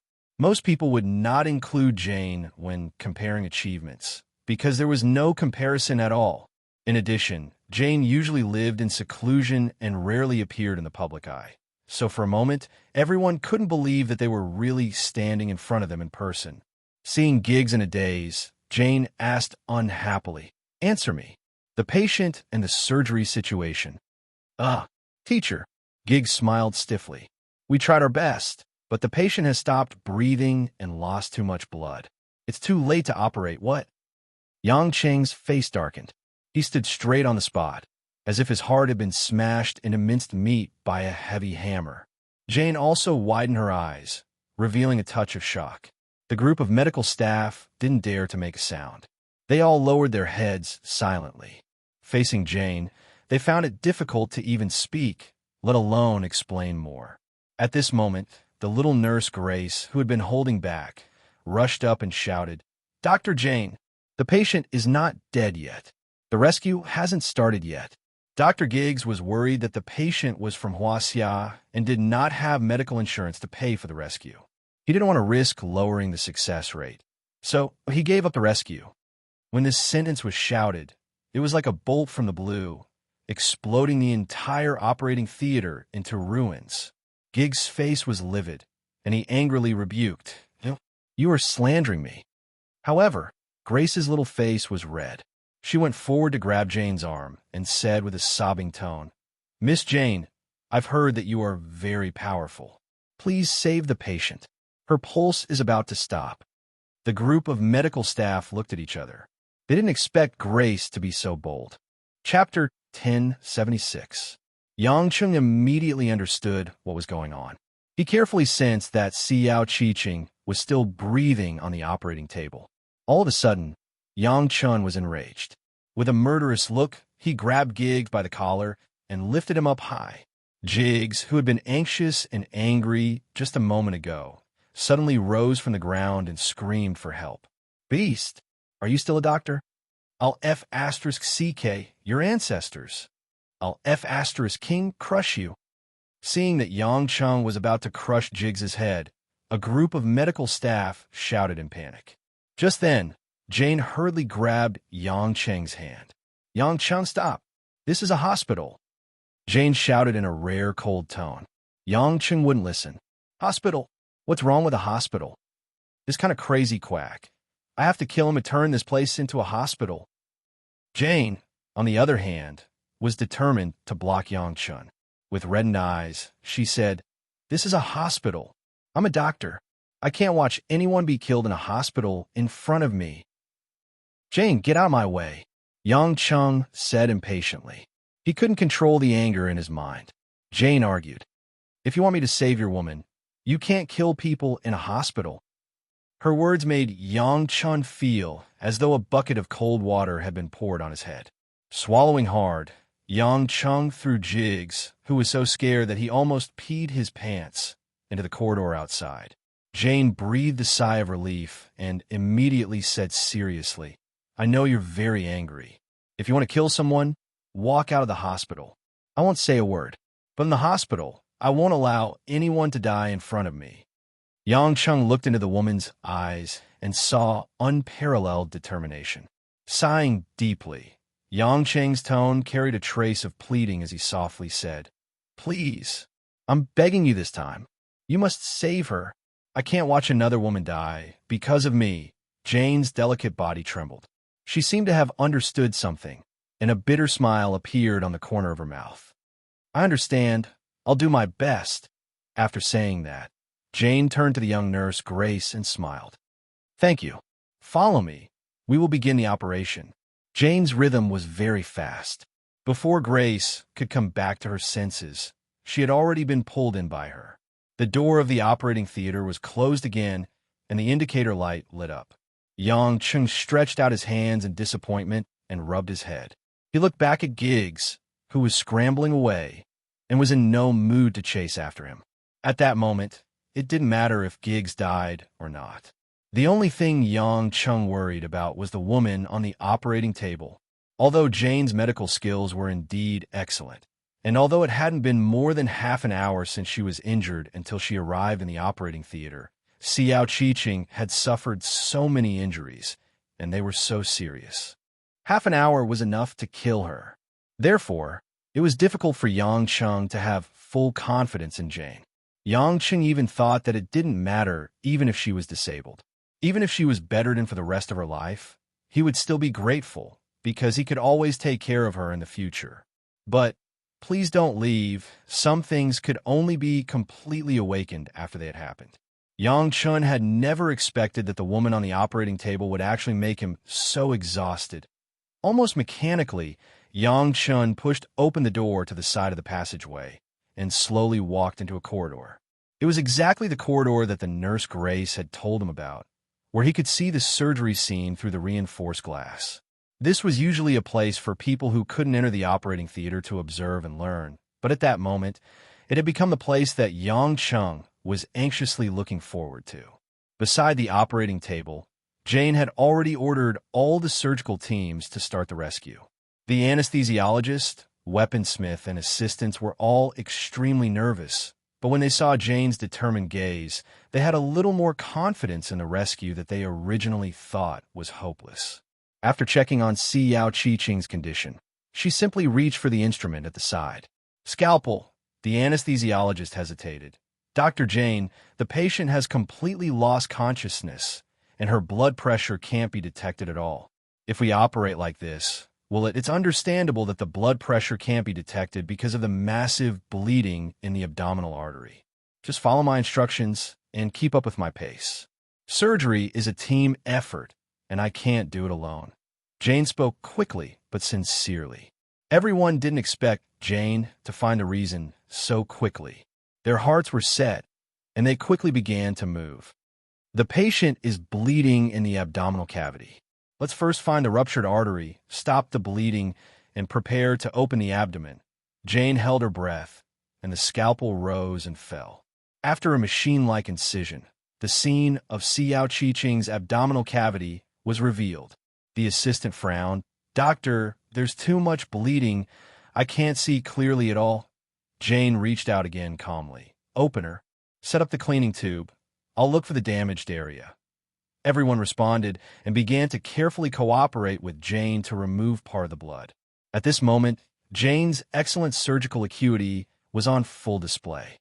With full concentration, under everyone's astonished gaze, Jane had already found the internal organs that were damaged by the bullet from the condition of the bleeding.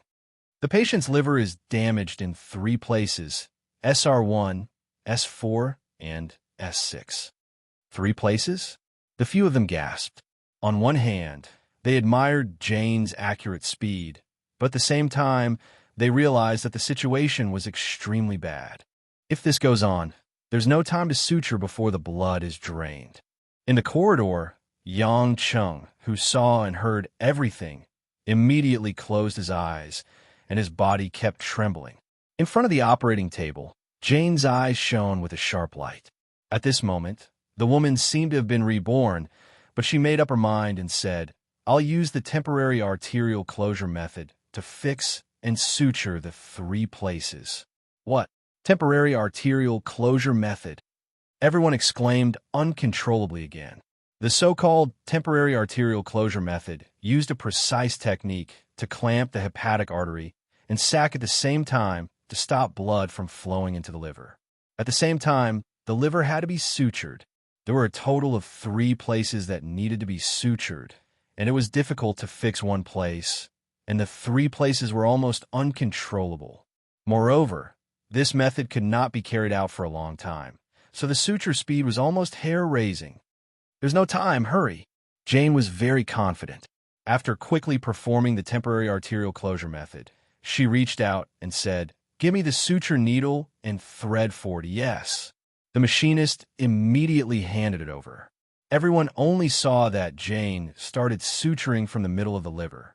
The suture lines that were constantly shuttling back and forth were so fast that they did not even dare to blink. It was as if Jane had done countless liver sutures with the same piece of liver. For minutes. It only took 4 minutes to suture the middle. One of the assistants exclaimed when he saw the clock.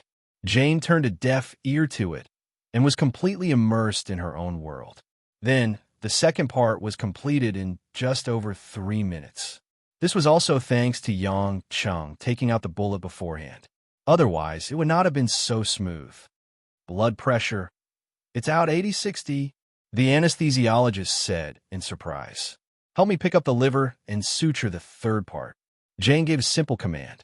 When the second assistant carefully picked up the liver, everyone's heart skipped a beat. Another pool of blood actually gushed out. Why is there so much blood gushing out again?" the assistant exclaimed. Jane frowned. At this moment, the anesthesiologist shouted, "Oh no, the blood pressure is lower. 40. In the corridor, Yang Chung, who had just seen Hope, even felt his legs turn to jelly when he saw this scene. However, Jane was surprisingly calm. "Increase the blood transfusion. It's so difficult to stop the bleeding. There will be other injuries." Then what should we do?" the young nurse, Grace, asked anxiously. Jane instructed, "Place the suction tube and suck the blood out. I'll carry out circulation." Circulation. Everyone was dumbfounded again because Jane's surgical method was really desperate.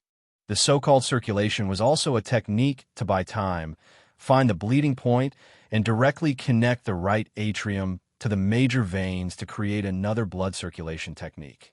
The most difficult part of this technique was to find and confirm the bleeding point of the major veins. Even surgeons with decades of experience would not dare to try it. Jane did not hesitate at all.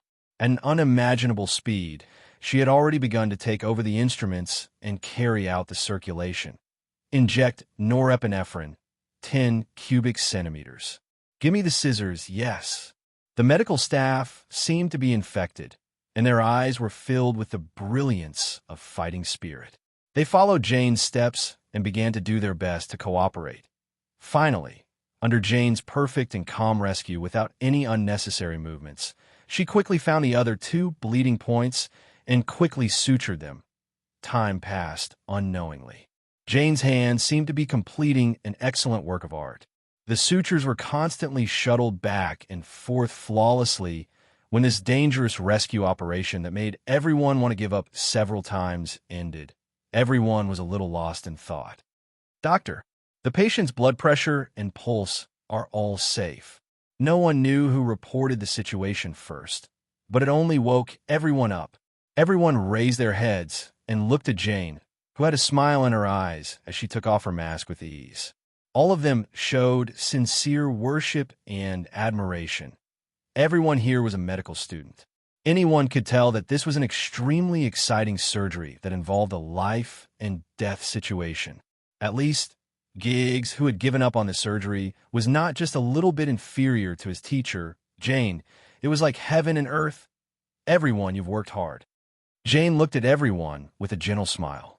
In the end, she raised her head and gave Yang Chung, who was grinning foolishly in the corridor, a thumbs up. Yang Chung watched as Jane pulled Xiao Qi-Ching back from the gates of hell bit by bit. He already felt his eyes getting a little wet, but he quickly blinked and nodded gratefully at Jane. This woman had never let him down. Once again, he owed her a huge debt of gratitude. The medical staff were moved to tears, and a sense of pride welled up in them. They were happy for the patient and themselves, and they were even more impressed by Jane's noble character. Jane sighed softly and said seriously, "Maybe it's my negligence. I taught medical skills, but I didn't teach my students the principles of medicine. But I hope this experience can make everyone understand that as medical staff, no patient can choose to give up.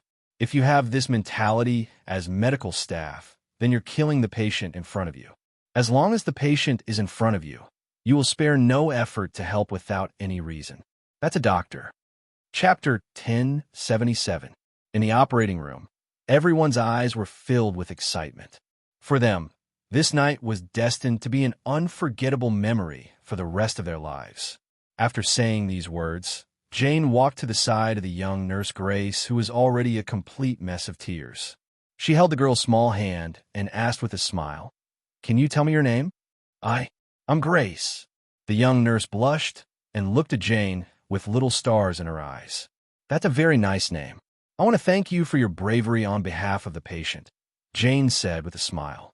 Grace quickly shook her head. The patient was saved by Dr. Jane. I'm just a nurse. Grace, if you're willing, can I have the honor of letting you be my student?" Jane asked sincerely and expectantly. This sudden sentence was no different from a huge surprise and a heavy bomb, causing everyone in the operating room to look at the young nurse with incomparable envy. Jane actually wanted to accept her as a student.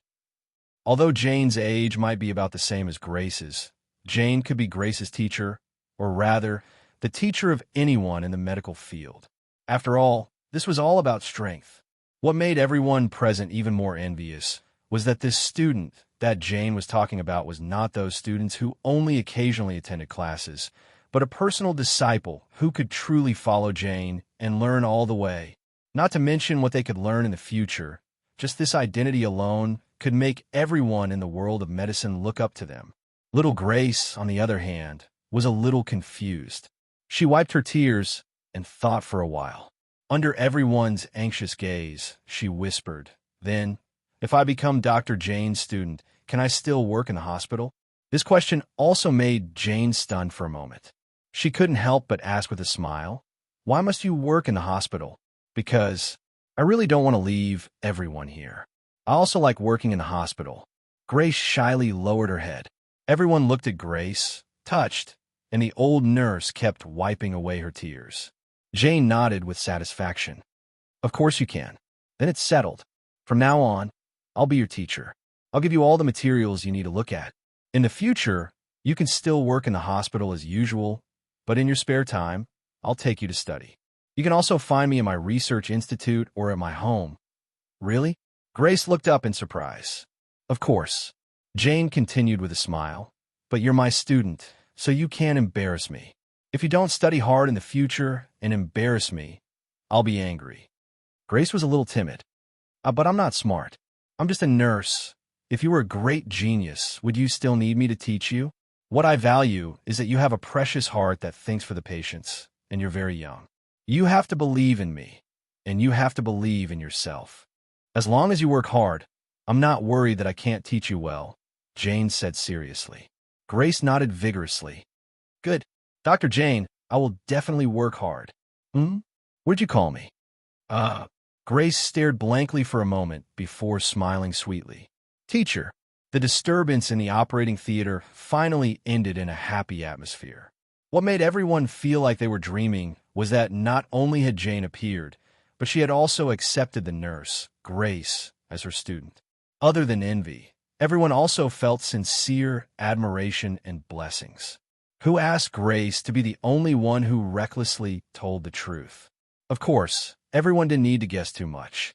Dr. Jig's career had definitely come to an end. Jane didn't need to say it herself. Once anyone reported what happened tonight, the hospital would immediately deal with Jiggs. The medical world would also see it as a humiliation to gain Jane's favor. When everyone pushed the stretcher out, Xiao Qi-Ching was already breathing evenly and her face had regained some color.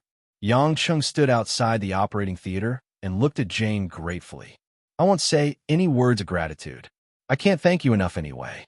Jane pretended to sigh sadly and said in Mandarin, "Who asked me to have such a hard life? You saved me once when I was young. In this life, I can only work like a slave and repay your kindness." Aren't you making me feel worse by saying that?" Yang Chung smiled bitterly. "Humph." Jane glanced at Xiao Qi-Ching and said sourly, "Whenever I think about how the person I want to save is another woman whom I don't know, I wish I wasn't a doctor and didn't know how to perform surgery. Hee hee. Yang Chung smiled. That won't happen. You're the most dedicated doctor. Otherwise, I wouldn't have let you treat me. Jane rolled her eyes at him. You're so thick-skinned. You know what I'm thinking, but you keep changing the topic. Yang Chun scratched his head. Anyway, I have to thank you. I have to congratulate you for taking in a pretty good disciple, although he looks a little dumb. You're the stupid one. A kind and innocent child like Grace is the best candidate to become a good doctor. It's just that she hasn't entered the professional stage yet. But as long as she learns from me, she'll become a genius surgeon in a few years, Jane said proudly. Child, you're not much older than her. Yang Chung clicked his tongue. Jane clenched her teeth. I'm going back to sleep. I can't be bothered with you. This patient still needs to recover. Let her stay in the hospital for 2 days before leaving. Also, tell her not to worry about the wound. My suturing skills are the best in the world. There's no way I'll leave a scar on her stomach. After that, Jane waved her hand and left as everyone bowed to send her off. Yang Chung stood there for a while and heaved a sigh of relief. Suddenly, he remembered that Lu Mingyu was still waiting for him in Australia. She must be worried sick. Please take care of my woman. Don't worry. I don't have much other than money. Just give me the highest standard of treatment. I'll be leaving first. Yang Chung said to the medical staff. After this incident, Yang Chung also understood that Xiao Qi-Ching, a woman without any cultivation, could do so much for him. She went through thick and thin with him without a word of complaint. If he still pretended not to understand her feelings, he would really look down on himself. It was one thing to let Lin Ruoshi down, but some things couldn't be perfect. He could only follow his heart and make a choice. Therefore, he directly said that she was his woman. And this time, no one dared to argue about the medical fees. They were all amazing people who could easily drag Jane here in the early morning for surgery. They couldn't wait to curry favor with her and nodded their heads in agreement. After Yang Chung ran out of the hospital, he quickly teleported for more than 3 minutes and returned to the northern coast of Australia. After nearly 3 hours, the sky was getting dark.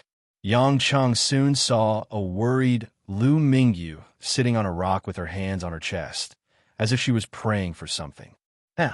Yang Chung landed behind the woman and couldn't help but laugh.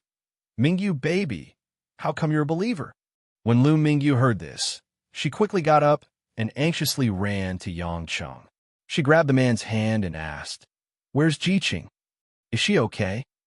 Yang Chung looked at the sincere concern in the woman's eyes and nodded. She's fine. I asked Jane to perform emergency surgery on her. She's now in London. As long as she rests for a few days, she'll be able to recover. Lu Mingyu cried tears of joy. That's great. That's great. If anything happens to her, I won't be able to forgive myself for the rest of my life. Yang Chung hugged the woman tightly in his arms. Accompanied by the sound of the waves, he said softly, You've worked hard too. It's all my fault for not being able to do it. I've caused you to suffer so much with me these past few days, but it won't happen again. I swear this is the last time. And Lu Mingyu responded. She raised her head with a rosy face and said, Then what do we do now? Take the medicinal herbs back? Yang Chung looked at the tents on the high ground. Just as he was about to say something, he suddenly sensed something strange. Yang Chung frowned, but gradually his eyes revealed a hint of excitement. Mingyu, follow me. With that, Yang Chung leaped and landed in front of the tent in the center of the high ground with Lu Mingyu in his arms. Pulling open the curtain of the tent, the two of them walked in. As Lu Mingyu was wondering what was going on, she saw that Yang Chung had already walked to the center of the tent. There was a huge solid wood box placed there. It was more than 1 meter high and nearly 1 meter wide. It was the largest item in the entire tent. Hubby, do you want to see what's inside? Lu Mingyu asked curiously. Yang Chung grinned. I don't need to see. If I'm not mistaken, this is what we've been looking for. Huh? Lu Mingyu was even more confused. At this time, Yang Chung had already unscrewed the lock of the wooden box. After pulling out the bolt of the wooden box opened instantly. When the layer of soft fabric was pulled off, the smuggled antique inside was revealed. In front of them was a bronze cauldron. The surface of the bronze cauldron was engraved with patterns as delicate as silk. At a glance, it looked like a few dancing cloud dragons. But upon closer inspection, it looked like a group of strange beasts from the classic of mountains and seas. The surface of the bronze cauldron was covered with green copper rust, but it was not damaged in the slightest. The whole cauldron was one whole, exuding a majestic and awe-inspiring aura. Because I lost my cultivation and was worried about Jiqing's safety, I didn't really notice it. This thing, it's filled with spiritual qi. It's definitely not an ordinary item. Yangchen explained. If I'm not mistaken, this should be the cauldron Jiqing mentioned. It's made of a special metal that can withstand the Samadhi true fire. Chapter 1078. Upon hearing this, Lu Mingyu's mouth gaped open in disbelief. Does this count as searching far and wide, only to find it by chance? Yangchen didn't know whether to laugh or cry. You call this effortless? We were almost done for. Lu Mingyu thought about it and agreed with him. This could only be considered as luck taking a turn for the better after all their bad luck. Then we've completed our mission, the woman said happily, but I still can't be sure. When Jiqing recovers, I'll have her appraise it. For now, I'll send someone to transport this thing to my base camp and have someone look after it. Your base camp? Lu Mingyu was a little puzzled. Yang Cheng then told her about the Mediterranean Sea. Only then did Lu Mingyu realize that the wedding was held there. Her face was obviously a little sour. When Yang Cheng saw this, he immediately said, "Don't look like that. Didn't you choose not to go? Besides, if you want to go, you can go there any time you want." Naturally, Lu Mingyu didn't really care about this. She asked doubtfully, "But why didn't you transport it back to Zhonghai?" Yang Cheng said seriously, "I don't know where the masked man who attacked me and the mysterious man who saved me came from. Since they have the guts to come to Australia, it must be very dangerous in China. If the treasure is taken away, it's not worth it, so I think it's safer to leave it abroad." And so, the matter was settled. Yang Cheng quickly asked Maekdan to send a team of retired Mossad agents to transport everything away. Those that should be returned to Huaxia would be returned, and those that should be kept for himself. Yang Cheng wasn't that selfless.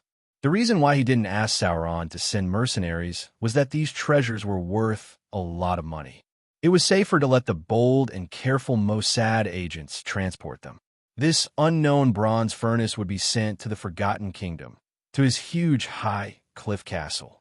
Anyway, there was a lot of space inside, and if he planned to concoct pills, it should be more convenient inside. After dealing with this series of matters, Yang Cheng sent Lu Mingyu to Hua Xiao's private plane and told her not to worry about Xiao Qiqing. He then rushed to St. Mary's Hospital in London. Xiao Qiqing had been carefully taken care of by a special nurse in the special ward. The woman who had just woken up looked much better. Seeing Yang Cheng enter the room, Xiao Qiqing wanted to sit up, but the moment she moved, the wound on her abdomen would hurt. She couldn't help but frown and bite her thin lips. "Lie down, lie down." Yang Cheng made the woman lie down obediently with some heartache. "It's not like you're meeting the leader. Why are you still planning to get up and welcome him?" Xiao Qiqing pursed her lips and smiled. "I heard that you carried me here in the wee hours of the morning and called the best doctor in the world. I want to thank you." "What are you thanking me for? This is all I can do for you," Yang Cheng said with a blush of shame. Xiao Qiqing felt that Yang Cheng's tone was a little different from before, but she couldn't tell what was different. Are you all right?" Xiao Qiqing blinked and asked. Yang Cheng's expression was a little unnatural. Looking at the woman's concerned eyes, his heart was filled with bitterness and warmth. He had almost lost his life, yet he still had to ask if he was all right. Speaking of which, although he had always said that he had given her a second life and allowed her to feel the warmth of the human world, however, everything he had done for her was actually just a casual gesture. He had never really thought of sacrificing anything for her.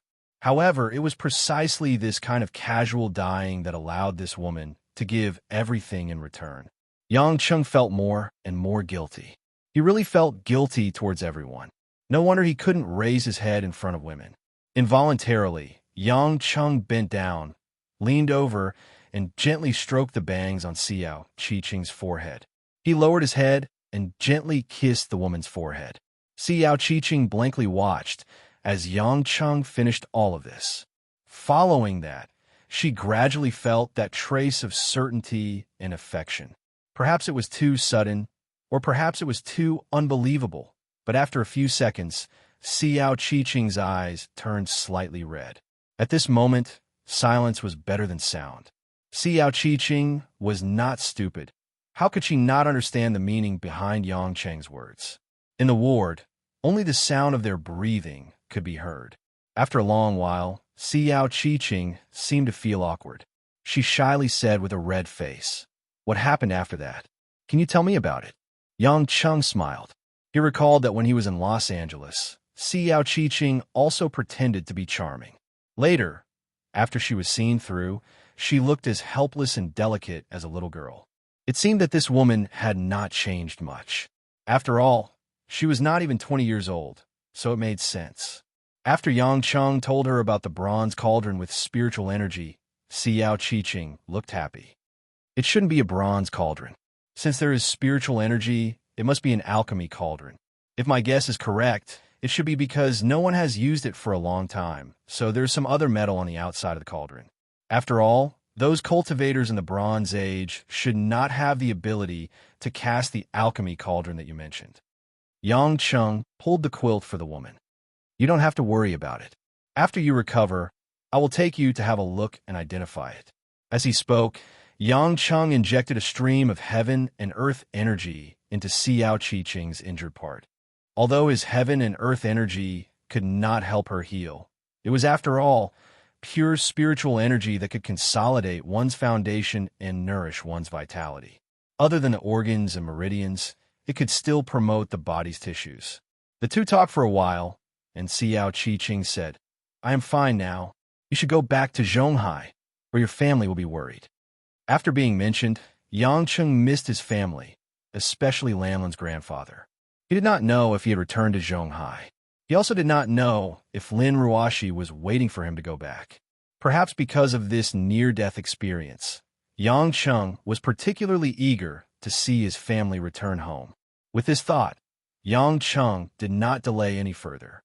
He told Xiao Qiqing, who was not suitable for the bumpy and tiring journey, that he would pick her up in 2 days, and then got up and returned to Huaxia. More than a week had passed in October, and the cold dew had disappeared. The temperature in Zhonghai had also dropped a lot. Although it was not to the extent of freezing in the morning, the humid water vapor in the south made the air particularly cold. It was Saturday morning, in the living room of Yang Cheng's mansion in the western suburbs. Lin Ruoshi stood there charmingly, and there was a hint of anger in her cold and beautiful face. The woman's jet-black hair was slightly curled at the ends, adding a bit of mature charm. She was dressed in a blue Western-style suit jacket and a black cotton short skirt that hugged her buttocks. Her slender yet voluptuous figure was vividly displayed. As she grew older, the transformation from a young girl to a mature woman had allowed her latent charm to ferment. But at this time, Lin Ruoshi was holding a blue children's trench coat in her hand and was confronting the little girl lying on the sofa. "Lan, if you don't come over, Mom will really be angry. Come over." Lin Ruoshi used a strict mother emoji. Lan was only wearing a thin short-sleeved shirt and shorts, which are loose clothes for the whole summer. She pouted, lying on the sofa and pinching the sofa leather. She said shyly, "No, Lan is not cold. If I don't wear clothes, it's hot." Due to her special physique, Lan was not afraid of low temperatures at all, so she always wore whatever was comfortable. At first, Lin Ruoshi thought that the little girl was throwing a tantrum, but after touching her carefully, the little girl's body temperature did not change at all. However, this kind of thing definitely should not happen to an ordinary child. So, in order not to shock the world and let others think that Lan was different, Lin Ruoshi still hoped that Lan could wear clothes according to the season like an ordinary child. Why are you so disobedient? Mom said that you can do whatever you want at home, but if you go out without clothes, everyone will not like Lan. Don't you want other children to like you, Lan Lan? Lin Ruashi tried to persuade her. Lan Lan pouted and said, Then Lan Lan will not go out. Lan Lan will go out when the weather is hot. Lin Ruashi was anxious, but she could not bear to scold the child, so she stood there, not knowing what to do. Guoshuahua walked out and said, Ruashi, don't force the child. If she doesn't want to wear clothes, then forget it. At most, don't take Lan Lan out to play. No, Mom. Lin Ruashi sighed and said, Today is not the day to take Lan Lan out to play. I have an appointment with the director of Yunhua Kindergarten. I plan to meet the kindergarten teacher and discuss about going to kindergarten. Going to kindergarten? Guoshuahua was surprised and said, Why haven't I heard you mention it? What if Lamlin's grandfather comes back? Lin Ruashi was a little embarrassed and said, Anyway, many days have passed since October. Even if Lamlin's grandfather comes back, it will be overdue. Minwan also said that the time has passed. That's why I'm planning to let her go to kindergarten first. When she really comes back, we can't just take her away without reason. Guoshuahua couldn't help but laugh. You're really thinking of all kinds of ways to get your daughter back. Lin Ruashi's face was a little red, and she was a little embarrassed. At the beginning of October, Lamlin's grandfather did not come back, but Lin Ruashi was still worried. She was afraid that her baby would disappear early in the morning. Moreover, there was no news from Yang Chung, and there was no way to contact him, which made Lin Ruashi even more anxious. Just as she was about to pull Lan Lan to put clothes on her, she heard the door open from the outside. Chapter 1079. Lin Ruashi and Guoshuahua turned around and saw Yang Chung, who was covered in dust and blood, standing at the door with a smile on his face. Son, why do you look like this? Guoshuahua was the first to ask. After all, Yang Cheng's appearance was too exaggerated. To put it bluntly, why did he look like he had crawled out from a rubbish dump? Lin Ruashi couldn't care less about Lamlin's clothes. Why was there blood on her clothes? However, what happened next made Lin Ruashi speechless, her vision blurred, and Yang Chun suddenly rushed from the door to her and hugged her tightly with his arms wide open. Lin Ruashi could only smell the pungent odor of the wilderness from the man. Both of his hands pressed her tightly, as if he wanted to knead her into his body. Just as she was about to scream, she felt her lips being blocked. The man's stubble was hard, and even worse, a strange wild taste filled her mouth. Lin Ruashi's face was red with embarrassment. She reached out and patted Yang Cheng's back.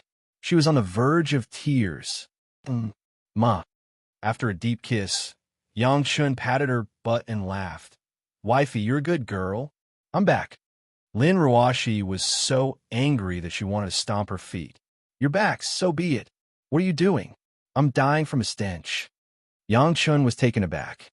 He noticed that the woman was wrinkling her nose, and Guoshuahua was about to turn around and leave. Only then did he realize that he had been living like a savage in Arnhem for the past few days. He was filled with a foul stench. I'm so happy. Yang Chun didn't mind. He turned around and blinked at Lan Lan, who was lying on the sofa with a confused look. Chubby girl, your father is back. Lan Lan pouted. Bad uncle. I told you that Lan Lan is not a chubby girl. All right. Don't say anything else. Go take a shower. Change your clothes. Throw away all these clothes and pants. Lin Ruashi pushed Yang Chung up the stairs. Yang Chung walked up reluctantly and waved at his mother Wang and Min Wan, who were walking out of the kitchen. Mother Wang, I miss you so much. Min Wan, you've worked hard. Wife, don't push me. I'll go wash. Do you want to join me? Die. The women downstairs were all confused by the muddle-headed scene of their return. When Yang Chung was shoved into the room to take a shower, Mother Wang came back to her senses and asked in confusion, Shiwa, what happened to young master? Is it because you're agitated? Guoshuahua frowned and thought about it seriously. She shook her head and said, It doesn't seem like it. This kid is insensitive. He wouldn't be the one who would be provoked. I think he's doing something bad outside and is trying to confuse us. Lin Ruashi sniffed the clothes on her body and frowned. She ran back to her room gloomily. She had to change her clothes too. Yang Chung had just experienced a narrow escape from death. He was so excited when he returned home, which scared the whole family. After such a torment, Lin Ruoshi also gave up the plan to take Lan Lan to kindergarten. She had to find out what happened to Yang Cheng. After all, according to the family, with Yang Cheng's ability, he shouldn't be in such dire straits just to find herbs. After Yang Cheng took a shower, changed his clothes, and went downstairs, the whole family sat together and immediately asked Yang Cheng what happened these days. Yang Cheng didn't hide anything. He simply and honestly told them about his experience in Australia. Although Yang Cheng said it lightly, Guo Xuehua and Lin Ruoshi were terrified when they heard it. Two unknown masters lost their cultivation, went through no man's land, encountered gray mercenaries, and got into a gunfight. When she heard that it was Xiao Qiqing who took the bullet for Yang Cheng and Lu Mingyu, Lin Ruoshi was slightly surprised. She lowered her eyes with a complicated expression. Guo Xuehua couldn't hide her gratitude. After all, someone sacrificed herself for her son. As a mother, she naturally wouldn't think too much. I didn't expect Jiqing to be such a sentimental girl. If it weren't for her, you might not have had the opportunity to escape. Mother Wang looked at Lin Ruoshi helplessly. She sighed and said, I always thought that Miss Xiao wasn't a bad person. It seems like I'm right. Yeah, when the child gets better, we should find time to invite her over for a good meal. Guo Xuehua hesitated for a while. She reached out and patted Lin Ruoshi's shoulder. She smiled and said, Ruoshi, what do you think? Of course, Lin Ruoshi knew that her mother-in-law was just giving her a way out. Xiao Qiqing was willing to sacrifice her life for Yang Cheng. How could she force her to not have anything to do with her? Not to mention the fact that Yang Cheng wouldn't make such a choice. It was hard for her to be cruel to Xiao Qiqing. At the end of the day, she was still grateful for her sacrifice. Yeah, I think it's pretty good. Lin Ruoshi nodded and said. The matter was settled. Although no one mentioned it, Xiao Qiqing naturally wouldn't be an outsider anymore. Of course, considering that Yang Cheng was surrounded by beautiful women, Guo Xuehua wouldn't mention anything else. She didn't want to agitate Lin Ruoshi and cause tension between her mother-in-law and daughter-in-law. Yang Cheng was already very satisfied with the result. At this moment, he saw Min Wan was carrying Lan Lan and playing with the train. He couldn't help but ask, hasn't Lanlan's grandfather come back these days?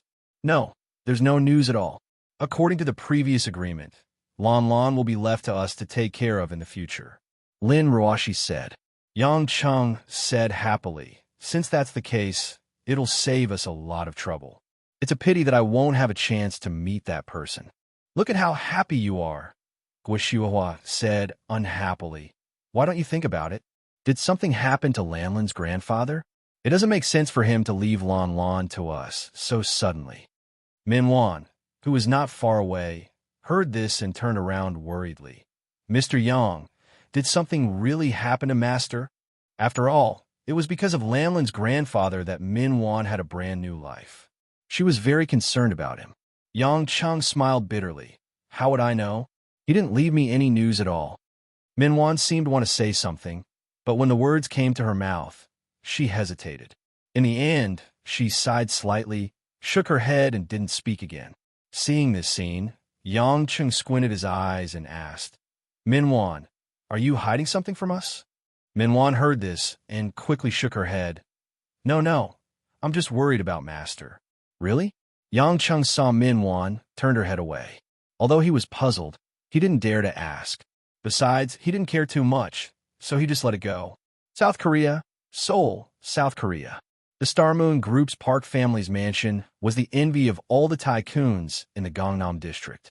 As one of the top chaebols in South Korea and even in Asia, the life of the old chairman, Park Cheon, was a magnificent legend. However, the hero was past his prime. The sudden late-stage liver cancer cast a shadow over the entire Park family. What followed was the issue of who would be the heir, who would be able to take over the Star Moon Group and become the next leader of this billion-dollar conglomerate. Most people had guessed that it would either be Park Cheon's second son, Park Ji-ki, or his third daughter, Park Ji-yeon. It could even be the second son's adopted son, the young and talented Park Jong-yeon.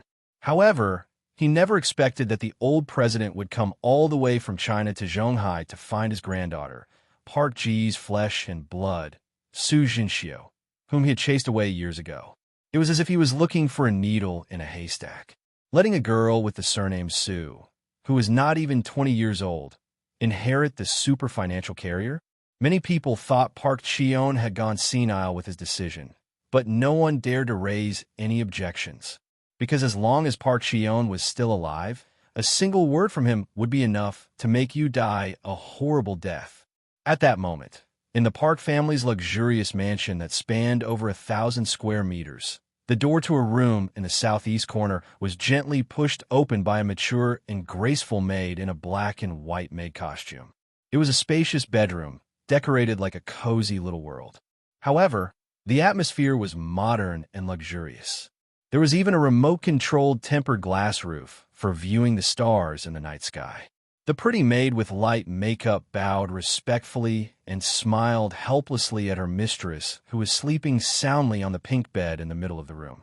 The girl in the white dress with red spots pouted innocently, but her eyes were shut tight. It was obvious that she didn't want to wake up. The maid cleared her throat and said, "Miss Jinxiu, breakfast is ready. Please wake up. If you don't come downstairs, you'll be late for class."